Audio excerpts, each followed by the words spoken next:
بسم الله الرحمن الرحيم نون والقلم وما يسطرون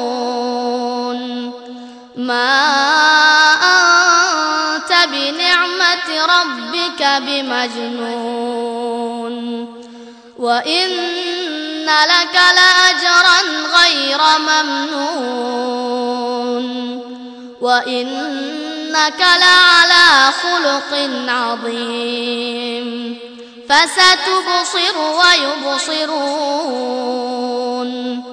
بأيكم المفتون إن ربك هو أعلم بمن ضل عن سبيله وهو أعلم بالمهتدين فلا تطع المكذبين ودوا لو تدهن فيدهنون ولا تطع كل. السلام عليكم ورحمة الله. الحمد لله والصلاة والسلام على رسول الله وعلى آله وصحبه أجمعين أما بعد. أعوذ بالله من الشيطان الرجيم. يا أيها الذين آمنوا اتقوا الله حق تقاته ولا تموتن إلا وأنتم مسلمون. بسم الله الرحمن الرحيم. يا أيها الذين آمنوا أطيعوا الله وأطيعوا الرسول وأولي الأمر منكم فإن تنازعتم في شيء فردوه إلى الله والرسول إن كنتم تؤمنون بالله واليوم الآخر ذلك خير وأحسن تأويلا. ആദരണീയനായ അധ്യക്ഷൻ, വേദിയിലുള്ള ബഹുമാന്യരായ പണ്ഡിതന്മാരെ, ഈ സദസ്സിൽ സന്നിഹിതരായിരിക്കുന്ന രക്ഷിതാക്കളെ, സഹോദരന്മാരെ, സുഹൃത്തുക്കളെ, ഈ ശബ്ദം കേട്ടുകൊണ്ടിരിക്കുന്ന നല്ലവരായ സഹോദരങ്ങൾ, അള്ളാഹുവിൻ്റെ അത്യപാരമായ അനുഗ്രഹത്താൽ വളരെ സന്തോഷ നിർവൃതിയിലുള്ള ഒരു സാഹചര്യത്തിലാണ് നമ്മളിവിടെ ഒരുമിച്ചു ചേർന്നിരിക്കുന്നത്. യാദൃച്ഛികമായിട്ടാണെങ്കിലും ഇന്ന് ഈ പരിപാടിയുടെ തൊട്ടു മുമ്പായി ഹക്കും ബാത്തിലും തീരുമാനമാകുന്ന ഒരു സംവാദം നടക്കുകയും ആയിരങ്ങളുടെ പ്രാർത്ഥന പരിഗണിച്ചുകൊണ്ട് അതിലേറെ അള്ളാഹുവിൻ്റെ ഹക്ക് ഇവിടെ നിലനിൽക്കണമെന്ന അള്ളാഹുവിൻ്റെ മുൻകൂട്ടിയുള്ള തീരുമാനപ്രകാരം ആ ഹക്ക് വെളിപ്പെട്ട ഒരു ദിവസത്തിൻ്റെ വൈകുന്നേരമായി നമ്മുടെ ഈ സംഗമം എന്നതുകൂടി നമ്മെ സന്തോഷിപ്പിക്കുന്ന ഒരു കാര്യമാണ്. ഇന്ന് ഈ ശബ്ദം കേട്ടുകൊണ്ടിരിക്കുന്ന മുജാഹിദ് പ്രസ്ഥാനത്തിലെ പ്രശ്നങ്ങളെ സംബന്ധിച്ചും അതിൻ്റെ വിഷയങ്ങളെക്കുറിച്ചും പഠിച്ചുകൊണ്ടിരിക്കുന്ന, കേട്ടുകൊണ്ടിരിക്കുന്ന എല്ലാവരും ചിന്തിക്കുന്ന ഒരു കാര്യം, സംവാദങ്ങൾ ഓരോന്നോരോന്ന് നടക്കുന്നു, വിശദീകരണങ്ങൾ മറിച്ചും തിരിച്ചും നടക്കുന്നു. എല്ലാം നടക്കുമ്പോൾ എല്ലാം കേൾക്കുന്നവർക്ക് ഒരു കാര്യം ഇപ്പോൾ മനസ്സിലായി: ജിന്നല്ല പ്രശ്നം. ഇവിടെ ആരും ജിന്നിനോട് പ്രാർത്ഥിച്ചിട്ടില്ല. ഇവിടെ ആരും ജിന്നിനോട് പ്രാർത്ഥിക്കാമെന്ന് പ്രസംഗിച്ചിട്ടില്ല. ഇവിടെ ജിന്നിനോട് പ്രാർത്ഥിക്കാമെന്ന് ആരും എഴുതിയിട്ടില്ല.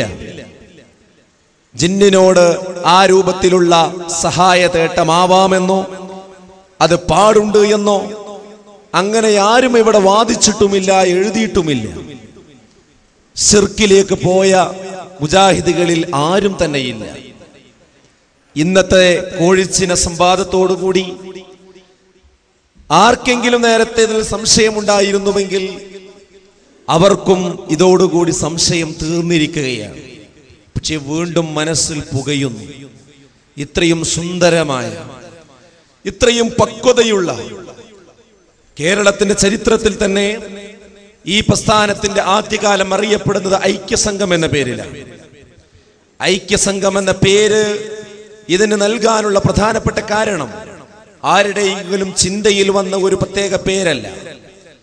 ഐക്യത്തിന് വേണ്ടി അധ്വാനിച്ചുകൊണ്ട് കടന്നു വന്ന പ്രസ്ഥാനമാണ് മുജാഹിദ് പ്രസ്ഥാനം.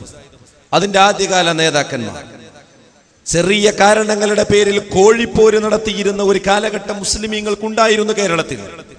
അന്ന് അതിൽ നിന്ന് മുസ്ലിം ജനസാമാന്യത്തെ തിരിച്ചു കൊണ്ടുവരികയും മസ്ലഹത്ത് പറയുകയും മദ്യം പറയുകയും പരമാവധി ഒന്നിച്ചു പോകാൻ, ഒരുമിച്ചു പോകാനുള്ള മാർഗങ്ങൾ അന്വേഷിക്കുകയും ആ ഐക്യം ഏതെങ്കിലും രീതിയിലുള്ള പ്രത്യേക മാനദണ്ഡമല്ല, മറിച്ച് ഖുർആനിന്റെയും സുന്നത്തിന്റെയും അടിസ്ഥാനത്തിൽ മുസ്ലിമീങ്ങൾ ഐക്യപ്പെടുകയാണ് വേണ്ടതെന്ന മാർഗരേഖ അവതരിപ്പിക്കുകയും അതിന്റെ പ്രഥമ സ്ഥാനത്ത് തൗഹീദാണുള്ളതെന്ന് കൃത്യമായി പറഞ്ഞു പഠിപ്പിക്കുകയും ചെയ്തുകൊണ്ട് കടന്നു വന്ന ഒരു സംഘമാണ് മുജാഹിദ് പ്രസ്ഥാനം.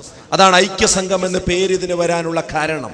അങ്ങനെ പൈതൃകമുള്ള, പാരമ്പര്യമുള്ള, ഒരുപാട് പ്രശ്നങ്ങളിൽ തീർപ്പ് പറഞ്ഞ ഇവിടെ മുസ്ലിം കേരളം തന്നെ പല വിഷയങ്ങളിലും തലപുകഞ്ഞാലോചിച്ചപ്പോൾ, പ്രത്യേകിച്ച് തീവ്രവാദ പ്രശ്നങ്ങൾ വന്നപ്പോൾ, ബാബരി മസ്ജിദിന്റെ താഴികക്കുടങ്ങൾ തച്ചു തകർത്ത് അതിന്റെ പേരിൽ ഇന്ത്യയിലെ മുസ്ലിം ചെറുപ്പക്കാർ മുഴുവൻ ഉയർത്തെഴുന്നേൽക്കുകയും ആവേശം മുഷ്ടിയിലേക്ക് വരികയും വികാരത്തിന് തീ കൊടുക്കുകയും ചെയ്ത് അവർ അതിന്റെ പേരിൽ സംഘങ്ങളുണ്ടാക്കി, സംഘടനയുണ്ടാക്കി, രാത്രിയുടെ മറവിൽ, ഇരുട്ടിന്റെ മറവിൽ തീവ്രവാദ സംഘങ്ങളിലേക്ക് മുസ്ലിം ചെറുപ്പക്കാർ ചേക്കേറിക്കൊണ്ടിരുന്ന ആ ഒരു ഘട്ടത്തിലെല്ലാം സമാധാനത്തിന്റെ, ശാന്തിയുടെ, ഐക്യത്തിന്റെ യഥാർത്ഥ തത്വം പറഞ്ഞു കൊടുക്കുകയും ദിശ തിരിച്ചു വിടുകയും കേരളം കത്തുന്നതിൽ നിന്ന് ശാന്തിയിലേക്ക് തിരിച്ചു കൊണ്ടുവരികയും ഒക്കെ ചെയ്ത ഒരു പ്രസ്ഥാനമാണ് മുജാഹിദ് പ്രസ്ഥാനം. അങ്ങനെയുള്ള ഒരു പാരമ്പര്യമുള്ള ഈ പ്രസ്ഥാനത്തിൽ എന്ത് സംഭവിച്ചു, എന്താണ് നടക്കുന്നത്? ഇവിടെ പറയുന്ന പ്രശ്നങ്ങളൊന്നുമല്ല എന്ന് ഓരോ പരിപാടികളും നടക്കുമ്പോൾ ഞങ്ങൾക്ക് ഇതാ ബോധ്യമാകുന്നു. ഞങ്ങൾ സ്നേഹിക്കുന്ന ഈ കരളിനേക്കാൾ, ഹൃദയത്തെക്കാൾ ഇതാ സ്നേഹിച്ചു കൊണ്ടിരിക്കുന്ന ഈ പ്രസ്ഥാനത്തിൽ എന്താണ് പിന്നെ ഉണ്ടായത്? എന്തിനാണ്?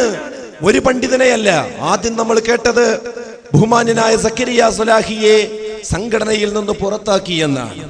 അദ്ദേഹത്തെ പുറത്തു നിർത്തുമ്പോൾ ആളുകളുടെ മുമ്പിൽ, അതിന്റെ മുമ്പ് തന്നെ അദ്ദേഹത്തെ കുറിച്ചുള്ള ചില മുൻധാരണകൾ ആസൂത്രിതമായി പ്രചരിപ്പിച്ചിരുന്നു വർഷങ്ങളായി സംഘടനാ ബോഡികളിലൂടെ. ആ ബോഡികളിലൂടെ അത് പ്രചരിപ്പിച്ചത് കൊണ്ട് തന്നെ ചിലരെങ്കിലും വിചാരിച്ചു, ആ പ്രചരണം അങ്ങനെ ഏകപക്ഷീയമായി കേട്ടവർ വിചാരിച്ചു, അങ്ങനെയുള്ള ഒരാളാണെങ്കിൽ അദ്ദേഹത്തെയൊക്കെ പുറത്തു നിർത്തേണ്ടത് തന്നെയാണ് എന്ന് തൽക്കാലം ചില ആളുകൾ മനസ്സിൽ സമ്മതിച്ചു കൊടുത്തു. ഒരു വലിയ ഒരു സംഘടനയാകുമ്പോ ഒരുപാട് നടപടിക്രമങ്ങളിലൂടെ, അത് 33, 43 ഒക്കെ നടപടിക്രമങ്ങളിലൂടെ എല്ലാ പക്വതകളും പാലിച്ചുകൊണ്ട് ആഴത്തിലുള്ള തീരുമാനത്തിന്റെ ഭാഗമായി നേതൃത്വം പലതവണ കൂടി ആലോചിച്ച് കൗൺസിൽ കൂടി എക്സിക്യൂട്ടീവ് ചേർന്ന് എല്ലാവരും ഐക്യപ്പെട്ടെടുത്തൊരു തീരുമാനത്തിന്റെ ഭാഗമായി ഒരു വ്യക്തിയെ സംഘടനയിൽ നിന്ന് പുറത്തു നിർത്തുമ്പോഴേക്ക് എന്തിനാണ് എല്ലാ മുജാഹിദുകളും അവരെ പിന്നാലെ കൂടുന്നത്? ഇതിനു മുമ്പ് ഇതിൽ നിന്ന് CN ഇറങ്ങിപ്പോയിട്ടില്ലേ? ഇതിൽ നിന്ന് മുമ്പ് പല ആളുകളും ഇറങ്ങിപ്പോയിട്ടില്ലേ? അവരൊന്നും പോയപ്പോഴുണ്ടാവാത്ത ഒരു വിഷയം, വ്യക്തികളുടെ പിന്നാലെ എന്തിനാണ് നമ്മൾ പോകുന്നത്? ഈ കോട്ടക്കലിൽ വെച്ച് നടന്ന ഒരു വിശദീകരണ യോഗം ഇന്നും എന്റെ കാതിൽ മുഴങ്ങുകയാണ്. എന്നെ കേട്ടുകൊണ്ടിരിക്കുന്ന കോട്ടക്കലിലെ നിഷ്കളങ്കരായ പ്രസ്ഥാനത്തെ സ്നേഹിക്കുന്ന ഈ പള്ളിയുടെ പ്രവർത്തകന്മാരായ ആളുകൾ ഈ സദസ്സിലുണ്ടെന്നാണ് ഞാൻ വിചാരിക്കുന്നത്. നിങ്ങളുടെ കർണപുടങ്ങളിൽ ആ ശബ്ദം അലച്ചുയരുന്നില്ലേ? എന്ത് കോട്ടക്കൽ നടന്ന വിശദീകരണത്തിലൊക്കെ പറഞ്ഞത് എന്താ? ഒരു സക്കരിയ സ്വലാഹി ഉണ്ടാക്കിയ പ്രശ്നമാണിത്. അദ്ദേഹത്തെ പുറത്താക്കിയതോടുകൂടി ആ പ്രശ്നം ഇതാ തീരുന്നു. ആ നടപടിക്രമങ്ങൾ ഞങ്ങൾ ഇങ്ങനെയൊക്കെ പാലിച്ചിട്ടുണ്ട്. മണിക്കൂറുകളോളം കണ്ഠം ഉയർത്തിക്കൊണ്ട് ഇവിടെ വിശദീകരിക്കുകയുണ്ടായി. ചിലരൊക്കെ വിചാരിച്ചു അങ്ങനെയൊക്കെ എല്ലാ സ്റ്റെപ്പുകളും പൂർത്തീകരിച്ച് ഒരുപാട് പറഞ്ഞ്, ഒരുപാട് ഉപദേശിച്ച്, ഒരുപാട് ശാസിച്ച് എല്ലാം കഴിഞ്ഞ് നിവൃത്തിയില്ലാതെ അന്ന് ചോദിച്ച ഒരു ചോദ്യം ഇന്നും എനിക്ക് ഓർമ്മയുണ്ട്. ഈ വിശദീകരണങ്ങളൊക്കെ അങ്ങനെ പറഞ്ഞു കൊണ്ടുവന്നിട്ട് അല്പം ഒന്ന് സംസാരം സൗണ്ട് കുറച്ചിട്ട് ചോദിക്കും സദസ്സിനോട്, ഇങ്ങനെയൊക്കെ ചെയ്ത ഒരാളെ എന്ത് ചെയ്യണമെന്നാ നിങ്ങളുടെ അഭിപ്രായം? ആ ചോദ്യം നിങ്ങൾക്ക് ഓർമ്മയില്ലേ? എന്ത് ചെയ്യണമെന്നാ നിങ്ങളുടെ അഭിപ്രായം? സദസ്സിനെ കൊണ്ട് പറയിപ്പിക്കുക, ശരിയാണ്, അങ്ങനത്തെ ഒരാളാണെങ്കിൽ പുറത്താക്കി തന്നെ വേണം, അത്രയല്ലേ ഞങ്ങൾ ചെയ്തിട്ടുള്ളൂ അല്ലേ? അപ്പൊ കേൾക്കുന്നവർക്കും തോന്നി, എന്ത് കേൾക്കുന്നവർക്കും തോന്നി അങ്ങനെ ഒരു സംഗതി ഇപ്പോ വ്യക്തികളെ പിന്നാലെ നമ്മൾ പോണ്ടല്ലോ. പക്ഷേ കേരളം പിന്നീട് കണ്ടതെന്താ? അങ്ങനെ ഓരോരുത്തർ നേരത്തെ ഇറങ്ങിപ്പോയതുപോലെ പോകണ സംഭവം അല്ല ഇത്. അല്ല, എനിക്കിന്ന് ഓർമ്മ വരുന്നത് ഒരു കാരണവരെ ഞാൻ സന്ദർശിച്ചു. അദ്ദേഹത്തോട് സന്ദർശിച്ച് ഇങ്ങനെ ഇറങ്ങിപ്പോകുന്ന സമയത്ത് അയാൾ പറഞ്ഞു എന്നോട്, നിങ്ങൾ ആ പിഴച്ച ചിന്തയിലൂടെ ഒന്നും പോകാൻ പാടില്ല കേട്ടോ, അന്ധവിശ്വാസത്തിനും ജിന്നിനോട് പ്രാർത്ഥിക്കാന്ന് പറയുന്ന ആൾക്കാരെ കൂടെ നിങ്ങളാരും പടരുത് കേട്ടോ എന്ന് പറഞ്ഞു. അതൊക്കെ വളരെ കുറച്ച് ആൾക്കാർക്ക് അങ്ങനെ ഉണ്ടെങ്കിൽ അവരതുകൊണ്ടാണ് പൊയ്ക്കോട്ടെ, നിങ്ങൾ അവരെ കൂടെ കൂടണ്ടാന്ന്. അപ്പൊ ഞാൻ അദ്ദേഹത്തോട് തിരിച്ചു ചോദിച്ചു, അല്ല നിങ്ങൾ ഈ കുറച്ച് ആൾക്കാർ എന്ന് പറഞ്ഞ കൂട്ടത്തിൽ ഇപ്പോ ഹുസൈൻ സലഫി അടക്കം പെടുമല്ലോ, അങ്ങനത്തെ ഒരുപാട് ആൾക്കാരെ പേര് ഞാനാണ് പറഞ്ഞത്, ഇവരൊക്കെ പിന്നെ എന്തിനാ മാറ്റി നിർത്തിയത്? അപ്പൊ അയാള് ഇരിക്കണോടത്ത് എണീറ്റിട്ട് ചോദിക്കുക, അവരൊക്കെ പുറത്താ, അവരൊക്കെ പുറത്താ, അവർക്കുണ്ടോ നടപടി? അത് ശരിയാ, നിങ്ങൾ പറഞ്ഞത് ശരിയാ. അപ്പൊ ഞാൻ പറഞ്ഞത് ശരിയല്ലെങ്കിൽ നിങ്ങൾ അന്വേഷിച്ച് നോക്കി, നിങ്ങൾ ഇപ്പൊ ഒന്നും വേണ്ട, ഹുസൈൻ സലഫിന്റെ ഒരു പരിപാടി വെക്കട്ടെ എന്ന് വെച്ചിട്ട് നിങ്ങൾ ഒന്ന് മുജാഹിദ് സെന്ററിലേക്ക് വിളിച്ചു വെച്ച് നോക്കി, അപ്പൊ മനസ്സിലാവും. അങ്ങനെയാണെങ്കിൽ ഇപ്പൊ ഇത് വേറെ എന്തോ പ്രശ്നമാണല്ലോ. എത്ര പെട്ടെന്നാ കാര്യം മനസ്സിലാകുന്ന ആൾക്കാർക്ക്. അതാ അയാൾക്ക് മാത്രമല്ല, ഇപ്പൊ കേരളത്തിന് മാത്രമല്ല, ഇസ്ലാഹി പ്രസ്ഥാനത്തെ സ്നേഹിക്കുന്ന എല്ലാവർക്കും മനസ്സിലായി, എല്ലാവർക്കും മനസ്സിലായി. ഇപ്പൊ കഴിഞ്ഞ എക്സിക്യൂട്ടീവ് മീറ്റിംഗിൽ കൂടിയിട്ട് ഏകദേശം 75ഓളം ആളുകൾക്ക് നേരെയുള്ള തീരുമാനങ്ങളാണ് ഉണ്ടായിക്കൊണ്ടിരിക്കുന്നത്, അല്ലേ? അതായത് ഇതിന്റെ ഇതിനുള്ളിൽ നിൽക്കേണ്ടവരെ ഒക്കെ പുറത്ത് നിർത്തുക. അപ്പൊ ഇവിടെ സംഭവിക്കണം എന്താന്ന് വെച്ചാൽ, ഒരു കാലത്ത് യാഥാസ്ഥിക വിഭാഗത്തിന്റെ ഒരു വിഭാഗം ഇതിൽ നിന്ന് ഇറങ്ങിപ്പോയി വേറെ ജമിയത്തുൽ ഉലമ ഉണ്ടാക്കി, ശരിയാ, അവരിറങ്ങിപ്പോയി. അതിനുശേഷം ജമാഅത്തെ ഇസ്ലാമിയുടെ ആളുകൾ ഇതിൽ നിന്ന് ഇറങ്ങിപ്പോയി, അതിന്റെ ചിന്താഗതിയുള്ള ആളുകൾ ഇറങ്ങിപ്പോയി. അതിനുശേഷം CNN പോലെയുള്ള ആളുകൾ പോയി, അതുപോലെ തന്നെ പിന്നെ ചേകന്നൂരിനെ പോലെയുള്ള ആളുകൾ പോയി, അല്ലേ? അവരൊക്കെ പോയി, അവരൊക്കെ ആദർശത്തിൽ തകരാറ് പറ്റിങ്ങാണ്ട് ഇതിന് പോവുക ചെയ്ത്, അല്ലേ? മടവൂരികളും തന്നെ ആ രീതിയിൽ പോയി. നമുക്കിപ്പൊ പറയാൻ തോന്നുന്നത് വെച്ചാൽ, ഇപ്പൊ ഇവരും ഇതിന്ന് പോയിട്ടുണ്ട്, പക്ഷെ കൂടെ ലെറ്റർ പേഡും സീലും ഉണ്ട് എന്ന് മാത്രം. ലെറ്റർ പേഡും സീലും ആയിട്ട് അവരും പോയി. മുജാഹിദ് പ്രസ്ഥാനം ഇവിടെ ഉണ്ട്, മുജാഹിദ് പ്രസ്ഥാനത്തിലെ പണ്ഡിതന്മാർ ഇവിടെയുണ്ട്, അതിന്റെ ആദർശം എവിടെയുണ്ട്, അതിന്റെ തൗഹീദ് ഇവിടെയുണ്ട്. അത് ഇന്ന് വരെ കേരളത്തോട് ലോകത്തോട് പറഞ്ഞ നിലപാടുകൾ ഇവിടെയുണ്ട്. ആ നിലപാടുകളിൽ നിന്ന് മുഴുവൻ ഇവർ വ്യതിചലിച്ചു പോയി. പക്ഷേ ഇറങ്ങിപ്പോയപ്പോ എന്ത് കൊണ്ടുപോയി? ലെറ്റർ പേഡ് കൊണ്ടുപോയി, സീലും കൊണ്ടുപോയി എന്ന് മാത്രം. അത് കൊണ്ടുപോയി അതിൽ തീരുമാനം എടുത്തുകൊണ്ട് ഇങ്ങനെ അറിയിച്ചുകൊണ്ടിരിക്കുകയാണ്. ആ ലെറ്റർ പേഡിന്റെയും സീലിന്റെയും അവസ്ഥയും ഇപ്പോൾ കഴിഞ്ഞു പോയിട്ടുണ്ട്, അതിന്റെ ശക്തിയും ഇപ്പോൾ ക്ഷയിച്ചു പോയിട്ടുണ്ട്. അപ്പൊ നമുക്ക് ഇനി പറയാനുള്ളത്, ഇനി നമ്മുടെ ലോകത്തിന് എല്ലാവരും കാതോർക്കുന്ന ഒരു വിഷയം ഇതാ, ഇന്ന് കോഴിച്ചിന സംവാദത്തോടു കൂടി ജിന്നുമായി ബന്ധപ്പെട്ട വിഷയമല്ല മുജാഹിദ് പ്രസ്ഥാനത്തിൽ ഉണ്ടായിരിക്കുന്നത് എന്ന് 100% ഇവിടെ ക്ലിയർ ആയിരിക്കുകയാണ്.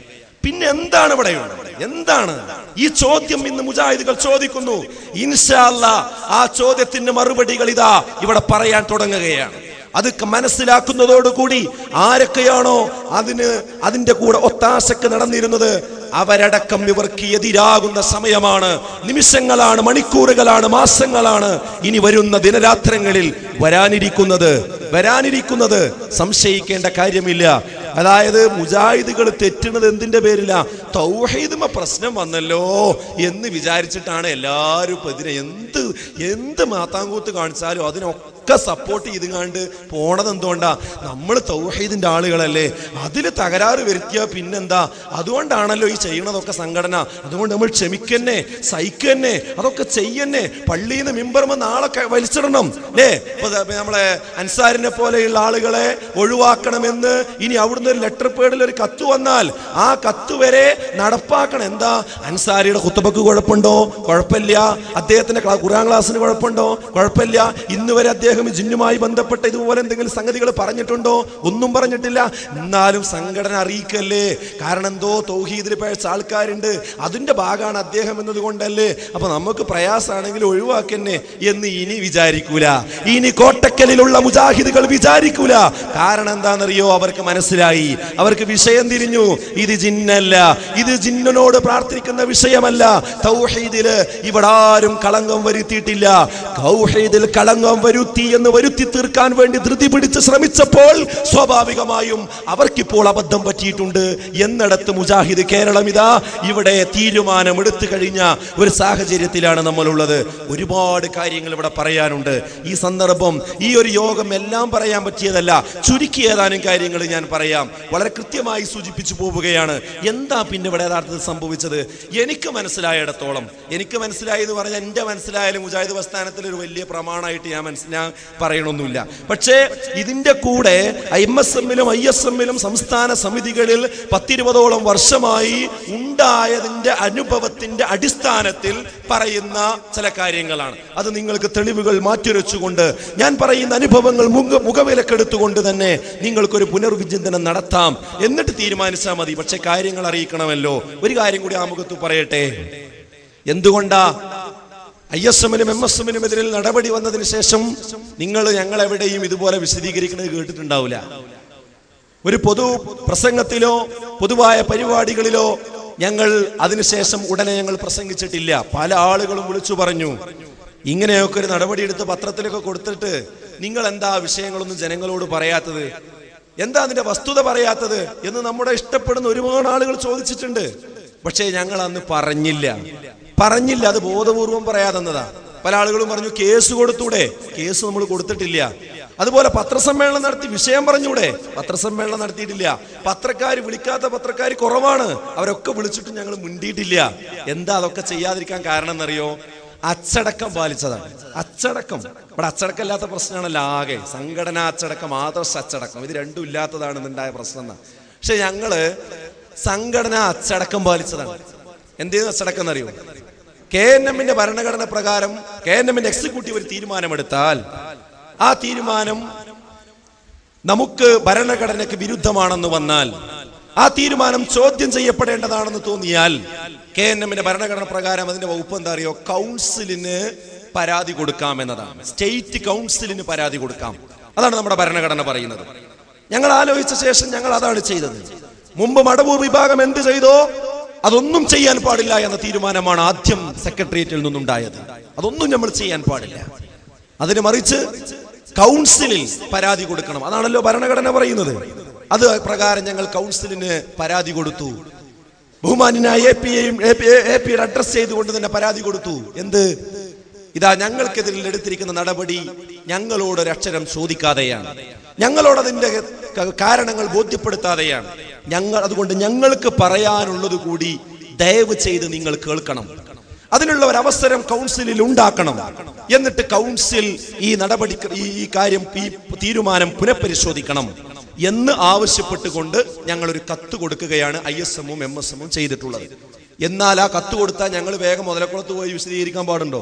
കത്ത് വേഗം കേസ് കൊടുക്കാൻ പാടുണ്ടോ? അത് തെറ്റല്ലേ? അതുകൊണ്ട് ഞങ്ങൾ ചെയ്തില്ല. ഞങ്ങൾ അവസാനം എന്താണ്, ആ കൗൺസിൽ കാത്തു നിന്നു. കൗൺസിൽ ഒന്ന് ചേരട്ടെ, എന്നിട്ട് ആ കൗൺസിലിൽ ഈ കത്ത് അവർ ചർച്ച ചെയ്യട്ടെ, അല്ലെങ്കിൽ അതിന് മാന്യമായ രീതിയിലുള്ള ഒരു മറുപടി തരട്ടെ എന്ന് പ്രതീക്ഷിച്ച് കാത്തിരിക്കുകയായിരുന്നു. കാരണം എന്താ, ഈ റോട്ടുമൊക്കെ ഇറങ്ങിങ്ങാണ്ട് ഇത് പറയാന്നുള്ളത് ഇതിനെ സ്നേഹിക്കുന്ന, ഇതിനെ ഇഷ്ടപ്പെടുന്ന ആളുകൾക്ക് പെട്ടെന്ന് എടുത്തു ചാടി പറയാന്നുള്ളത് കുറച്ച് പ്രയാസമുള്ള കാര്യമാണ്. പക്ഷെ സ്വാർത്ഥമായ താല്പര്യങ്ങൾ മനസ്സിൽ മൂടി വെച്ച് നടക്കുന്ന ആളുകളെ സംബന്ധിച്ചിടത്തോളം എത്രയും പെട്ടെന്ന് ജനങ്ങളോട് ഉള്ളതില്ലാത്തൊക്കെ വിളിച്ചു പറയാന്നുള്ളത് അവർക്ക് വലിയ വേദന ഉണ്ടാവില്ല. പണ്ട് സോളമാൻ രാജാവിന്റെ മുമ്പിൽ ഒരു വിധി പറയുന്നതിന് വേണ്ടി വന്ന കഥ നിങ്ങൾക്ക് എല്ലാവർക്കും അറിയാമല്ലോ. അദ്ദേഹത്തിന്റെ മുമ്പിലേക്ക് ഒരു വിഷയം വന്നു. 2 സ്ത്രീകൾ പരാതിയുമായി വന്നു ഒരു കുട്ടിയുടെ വിഷയത്തിൽ. 2 സ്ത്രീകളും പറയാണ് ഈ കുട്ടി എന്റേതാണ്, ഈ കുട്ടി എന്റേതാണെന്ന് 2 സ്ത്രീകളും വാദിച്ചു. അവസാനം അദ്ദേഹം പറഞ്ഞു, ഇതാ ഈ സ്ത്രീയെ, ഈ കുട്ടിയെ നിങ്ങൾ ഇതാ ഒരു മേശപ്പുറത്ത് കയറ്റി നിർത്തുക. എന്നിട്ട് കുട്ടിയുടെ കൈ 2 ഇങ്ങനെ പിടിച്ചു. 2 കൈയിലും നിങ്ങൾ പിടിച്ച് അങ്ങോട്ടും ഇങ്ങോട്ടും വലിച്ചോ. ആർക്കാണോ കുട്ടിനെ വലിച്ചിട്ട് കിട്ടുന്നത് അവർ ആ കുട്ടിയെ നിങ്ങൾക്ക് എടുത്തുകൊണ്ടാവുക. ഏത് ഉമ്മാക്കാണോ കുട്ടിയുടെ കൈ പിടിച്ച് വലിച്ചിട്ട് ഇങ്ങോട്ട് വീഴ്ത്താൻ പറ്റുന്നത് ആ കുട്ടി ആ ഉമ്മയുടേതാണ്. അപ്പൊ ഒരു സ്ത്രീ വേഗം ആവേശത്തോടു കൂടി കടന്നു വന്നിട്ട് കുട്ടിയുടെ കൈ പിടിക്കാൻ ശ്രമിച്ചു, വലിക്കാൻ തുടങ്ങുക. മറ്റേ സ്ത്രീ അനങ്ങണേ ഇല്ല, ഇമ്മക്ക് പിടിക്കാനേ പോകുന്നില്ല. അപ്പൊ ചോദിച്ചു, എന്താ നിങ്ങൾ പിടിക്കാത്തത്? അതിന്റെ കുട്ടിയാണ്, അതിന്റെ കൈ പോന്നാലേ പ്രശ്നമാണ്. അതാണ് 2 കുട്ടികളെ കൈ അങ്ങോട്ടും ഇങ്ങോട്ടും പിടിച്ചു വലിച്ചാൽ എന്തുണ്ടാവും? എന്റെ മകനാണ്, അതുകൊണ്ട് ഞാൻ വലിക്കൂല. അത് എനിക്ക് ആ കുട്ടിക്ക് വേദനിക്കണത് സഹിക്കൂല. മനസ്സിലായോ? മറ്റേക്ക് എന്താ പ്രശ്നം? അതിന്റെ കുട്ടിയല്ലല്ലോ. സഹോദരങ്ങളെ, ഇതുപോലെയാണ് ഇവരെ മാനസികാവസ്ഥ. APDP ഒക്കെ പാടെ പടുത്തുയർത്ത് വാദപ്രതിവാദമൊക്കെ നടത്തി കൊണ്ടുവന്നൊരു പ്രസ്ഥാനം ഇപ്പൊ അവരതല്ലാന്നാണോ പറയുന്നത്? അങ്ങനെയല്ല ഞാൻ പറഞ്ഞത്. ഇത് വിശദീകരിക്കാൻ ഇറങ്ങിയ ആൾക്കാരുടെ മാനസികാവസ്ഥയാണ് പറഞ്ഞത്. അത് അങ്ങനെ മനസ്സിലാക്കിയാൽ മതി. അപ്പൊ നമ്മളെ സംബന്ധിച്ചിടത്തോളം ഞങ്ങൾ കുറച്ച് കാലത്തിന് അധ്വാനിച്ചിട്ടുള്ളൂ എങ്കിലും ആ അധ്വാനിച്ചത് ആത്മാർത്ഥമായിട്ടാണ്. അതുകൊണ്ട് ഇതിനെ വല്ലാതെ സ്നേഹിക്കുന്നുണ്ട്, ഇഷ്ടപ്പെടുന്നുണ്ട്. അതിനെ പെട്ടെന്ന് റോട്ടിൽ ഇട്ടുങ്ങാണ്ട് അങ്ങോട്ടും ഇങ്ങോട്ടും വർത്താനം പറയാന്നുള്ളത് സഹിക്കാൻ കഴിയാത്ത കാര്യമാണ്. അതുകൊണ്ട് തന്നെയാണ് മിണ്ടാതിരുന്നത്. പക്ഷെ പിന്നെ എന്തേ മിണ്ടാൻ കാരണം? അതിന് കാരണമാണ് എനിക്ക് ആവർത്തിച്ച് നിങ്ങളോട് പറയാനുള്ളത്. ഇനി ഇവിടുന്ന് ഇറങ്ങിയിട്ടും നിങ്ങൾ പറയും ഇത് ഇങ്ങനെയല്ലല്ലോ പറയേണ്ടിയിരുന്നു, പറയണ്ട. അതുകൊണ്ടാണ് പറയുന്നത്. അതിന്റെ കാരണം എന്താ അറിയോ? പ്രധാനമായി 2 കാരണങ്ങൾ. ഒന്ന്, CD ടവറിൽ ചേർന്നിട്ട് ബഹുമാന്യനായ TP-യുടെ മുമ്പിൽ തന്നെ ചോദ്യം വന്നു. എന്താ ചോദ്യം? ISM-നെ MSM-നെ എന്തിനെ പിരിച്ചുവിട്ടു? അവരുടെ പ്രോഫ് കോഡിന്റെ ആവശ്യത്തിന് വേണ്ടി കൂടിയ ഒരു യോഗമാണ്. അറബി കോളേജിലത്തെ കുറെ കുട്ടികൾ അവിടെ വന്നിരുന്നു. അപ്പൊ അതിൽ നിന്നൊരു കുട്ടിയാണ് ചോദിച്ചത്, എന്തിനാണ് ISM-നെ MSM-നെ പിരിച്ചുവിട്ടത്? അവിടെ അതിന് മറുപടി പറയവേ TP-യും MM മദനിയും പറഞ്ഞത്, ഒരുപാട് പ്രാവശ്യം ഇവരെ വിളിച്ചു, ഉപദേശിച്ചു, ആവർത്തിച്ചുപദേശിച്ചു. ബഹുമാനായ PK അഹമ്മദ് സാഹിബിന്റെ വീട്ടിലേക്ക് വരെ വിളിച്ചു വരുത്തി. അതെല്ലാം കഴിഞ്ഞ് ഇവർ ധിക്കാരപൂർവം പോയത് കൊണ്ടാണ് ഇങ്ങനെ ഒരു തീരുമാനം എടുക്കേണ്ടി വന്നത്. അഥവാ ഞങ്ങൾക്ക് തന്ന ഒരു വാക്ക് ബഹുമാന്യനായ TP അവിടെ ലംഘിച്ചു. ഞങ്ങൾക്ക് തന്നിരുന്ന ഒരു വാക്ക്, ഇതിന്റെ മുമ്പുണ്ടായിരുന്നത് PK അഹമ്മദ് സാഹിബിന്റെ വീട്ടിൽ 2 പ്രാവശ്യം ഞങ്ങൾ യോഗം ചേർന്നിട്ടുണ്ട്. ആ യോഗം സംഘടനാപരമായ യോഗമല്ല. അവിടെ മിനിറ്റ്സ് ഇല്ല. അവിടെ ഒരിക്കലും തന്നെ സംഘടനാപരമായ രീതിയിലുള്ള കൂടിയ യോഗമല്ല. അത് PK അഹമ്മദ് സാഹിബ് മുൻകൈയെടുത്ത് അദ്ദേഹത്തിന് ചില കാര്യങ്ങൾ ചർച്ച ചെയ്യാനുണ്ടെന്നും, പ്രത്യേകിച്ച് സമ്മേളനത്തിന്റെ ചെയർമാൻ എന്ന നിലക്ക് സമ്മേളനവുമായി ബന്ധപ്പെട്ട ചില കാര്യങ്ങൾ പറയാനുണ്ട് എന്ന് പറഞ്ഞ് ആവർത്തിച്ച് ഞങ്ങളോട് പറഞ്ഞപ്പോൾ ഞാൻ വിളിച്ച ഫോണിൽ തന്നെ മറുപടി പറഞ്ഞു, ഇതാ ബഹുമാനായ PK നിങ്ങളോട് പറയട്ടെ, ISM-ഉം MSM-ഉം KNM-ഉം തമ്മിലുള്ള പ്രശ്നമാണ് ഇപ്പോൾ പ്രസ്ഥാനത്തിൽ നടക്കുന്നതെന്ന് വരുത്തി തീർക്കുവാൻ വേണ്ടിയുള്ള ഒരുപാട് ഗൂഢശ്രമങ്ങൾ ഇവിടെ നടക്കുന്നുണ്ട്. നിങ്ങൾ ഒരു പക്ഷെ അത് അറിഞ്ഞുവെന്ന് വരില്ല. ഞങ്ങൾക്കത് ബോധ്യമുണ്ട്. അതുകൊണ്ട് ഇങ്ങനെ നിങ്ങളുടെ വീട്ടിൽ ഞങ്ങളെ വിളിച്ചു ചേർത്ത് യോഗം കൂടിയ ശേഷം ഇനി നാളെ മറ്റന്നാൾ ISM-നും MSM-നും എതിരിൽ ഒരു നടപടി വരികയും ആ നടപടിക്ക് കാരണമായി നിങ്ങളുടെ വീട്ടിലെ യോഗം എണ്ണുമോ എന്ന് ചോദിച്ചപ്പോൾ അദ്ദേഹം പറഞ്ഞത്, ഇല്ല മോനെ, ഒരിക്കലും അങ്ങനെ ഞങ്ങൾ ചെയ്യില്ല, ഞാൻ ചെയ്യില്ല, എന്നെ നിനക്ക് വിശ്വാസമില്ലേ എന്ന് ചോദിച്ചപ്പോൾ മാത്രമാണ് ഞങ്ങൾ എന്നാ വരാന്ന് പറഞ്ഞത്. എന്നിട്ട് യോഗത്തിന് ചെന്നു. ബഹുമാനായ TP ഉണ്ട്, PK അഹമ്മദ് സാഹിബുണ്ട്, അഹമ്മദ് അലി മദനിയുണ്ട്, നൂർ മുഹമ്മദ് നൂർ സാഹിബുണ്ട്, അതുപോലെ VK സക്കരിയ സാഹിബുണ്ട്. ഇതുപോലെയുള്ള ആളുകളും ഞങ്ങളെല്ലാവരും ISM-ന്റെയും MSM-ന്റെയും സുപ്രധാനരായ ഭാരവാഹികളുമുണ്ട്. ആ യോഗത്തിൽ വെച്ച് അദ്ദേഹം സ്വാഗതം പറഞ്ഞ ശേഷം വീണ്ടും ഞാൻ ആവർത്തിച്ചു, ഈ യോഗം നിങ്ങൾ ഇനി നാൾ വഴിയായി എണ്ണുമോ? എണ്ണുമെങ്കിൽ ഞാൻ ഒരു അക്ഷരം മിണ്ടാൻ ഇവിടെ തയ്യാറാകുന്നില്ല. കാരണം അങ്ങനെയാണ് ഞങ്ങൾ കണ്ടിരിക്കുന്നത്. ഇങ്ങനെ വരെ പറഞ്ഞു. 23 സ്റ്റെപ്പുകൾ നാട് മുഴുവൻ ഇപ്പോൾ വിശദീകരിക്കുന്നുണ്ട് സക്കരിയ മൗലവിയെ സംബന്ധിച്ച്. ഇതുപോലെയുള്ള ഒരു സ്റ്റെപ്പ് ISM-നെയും MSM-നെയും പിരിച്ചുവിട്ടതിന്റെ കാരണമായി എണ്ണുമ്പോൾ ഇതാ PK അഹമ്മദ് സാഹിബിന്റെ വീട്ടിൽ കൂടിയ യോഗം അതിന്റെ നാൾ വഴിയിലെ പട്ടികയിലെ ഒരു അംഗമായി മാറുമോ എന്ന് ചോദിച്ചപ്പോൾ ഇല്ല മോനെ, ഒരിക്കലും അങ്ങനെ ഉണ്ടാവുകയില്ല. TP പറഞ്ഞു, ഇതൊരിക്കലും KNM-ഉം ISM-ഉം തമ്മിലുള്ള പ്രശ്നമല്ല, ഈ യോഗം അങ്ങനെ ഉണ്ടാവുകയില്ല, നിങ്ങൾ ധൈര്യമായി സംസാരിച്ചോളൂ. ഇത്രയും വാക്ക് കിട്ടിയ ശേഷം അപ്പോഴുള്ള ചില വിഷയങ്ങൾ ഞങ്ങൾ സംസാരിച്ചിട്ടുണ്ട്. അതിൽ 5 മണിക്കൂർ 2 പ്രാവശ്യമായി ഇരുന്നിട്ടുണ്ട്. ഇൻഷാ അല്ലാഹ് നിഷേധിക്കട്ടെ, ഈ പറഞ്ഞതിനെയൊക്കെ നിഷേധിക്കട്ടെ. ആ 5 മണിക്കൂറിന്റെ ഓരോ സെക്കൻഡുകളും ഞങ്ങൾ ജനങ്ങളോട് വിശദീകരിക്കും. പക്ഷെ നിങ്ങൾ പറഞ്ഞാൽ മാത്രമേ വിശദീകരിക്കുകയുള്ളൂ. ജനങ്ങൾ അറിയണമെന്നാണ്. ഞങ്ങൾ സ്നേഹിച്ച ബഹുമാന്യരായ പണ്ഡിതന്മാരെയും നേതാക്കന്മാരെയും റോട്ടിലിട്ട് സമൂഹത്തിന്റെ മുമ്പിലിട്ട് ഒരിക്കലും തന്നെ അവമതിക്കരുതേ എന്ന് പ്രാർത്ഥിക്കുന്നവരാണ് ഞങ്ങളൊക്കെ. പക്ഷേ അവർ തന്നെ ഇതിന് അവസരം ആവർത്തിച്ചുണ്ടാക്കുകയും അത് പറയിപ്പിച്ചേ അടങ്ങൂ എന്ന് തീരുമാനിക്കുകയും ചെയ്യുകയാണെങ്കിൽ ഇനി പറയാതിരിക്കുക നിർവാഹമില്ല. അതാണ് CD ടവറിൽ അവർ ചെയ്തത്.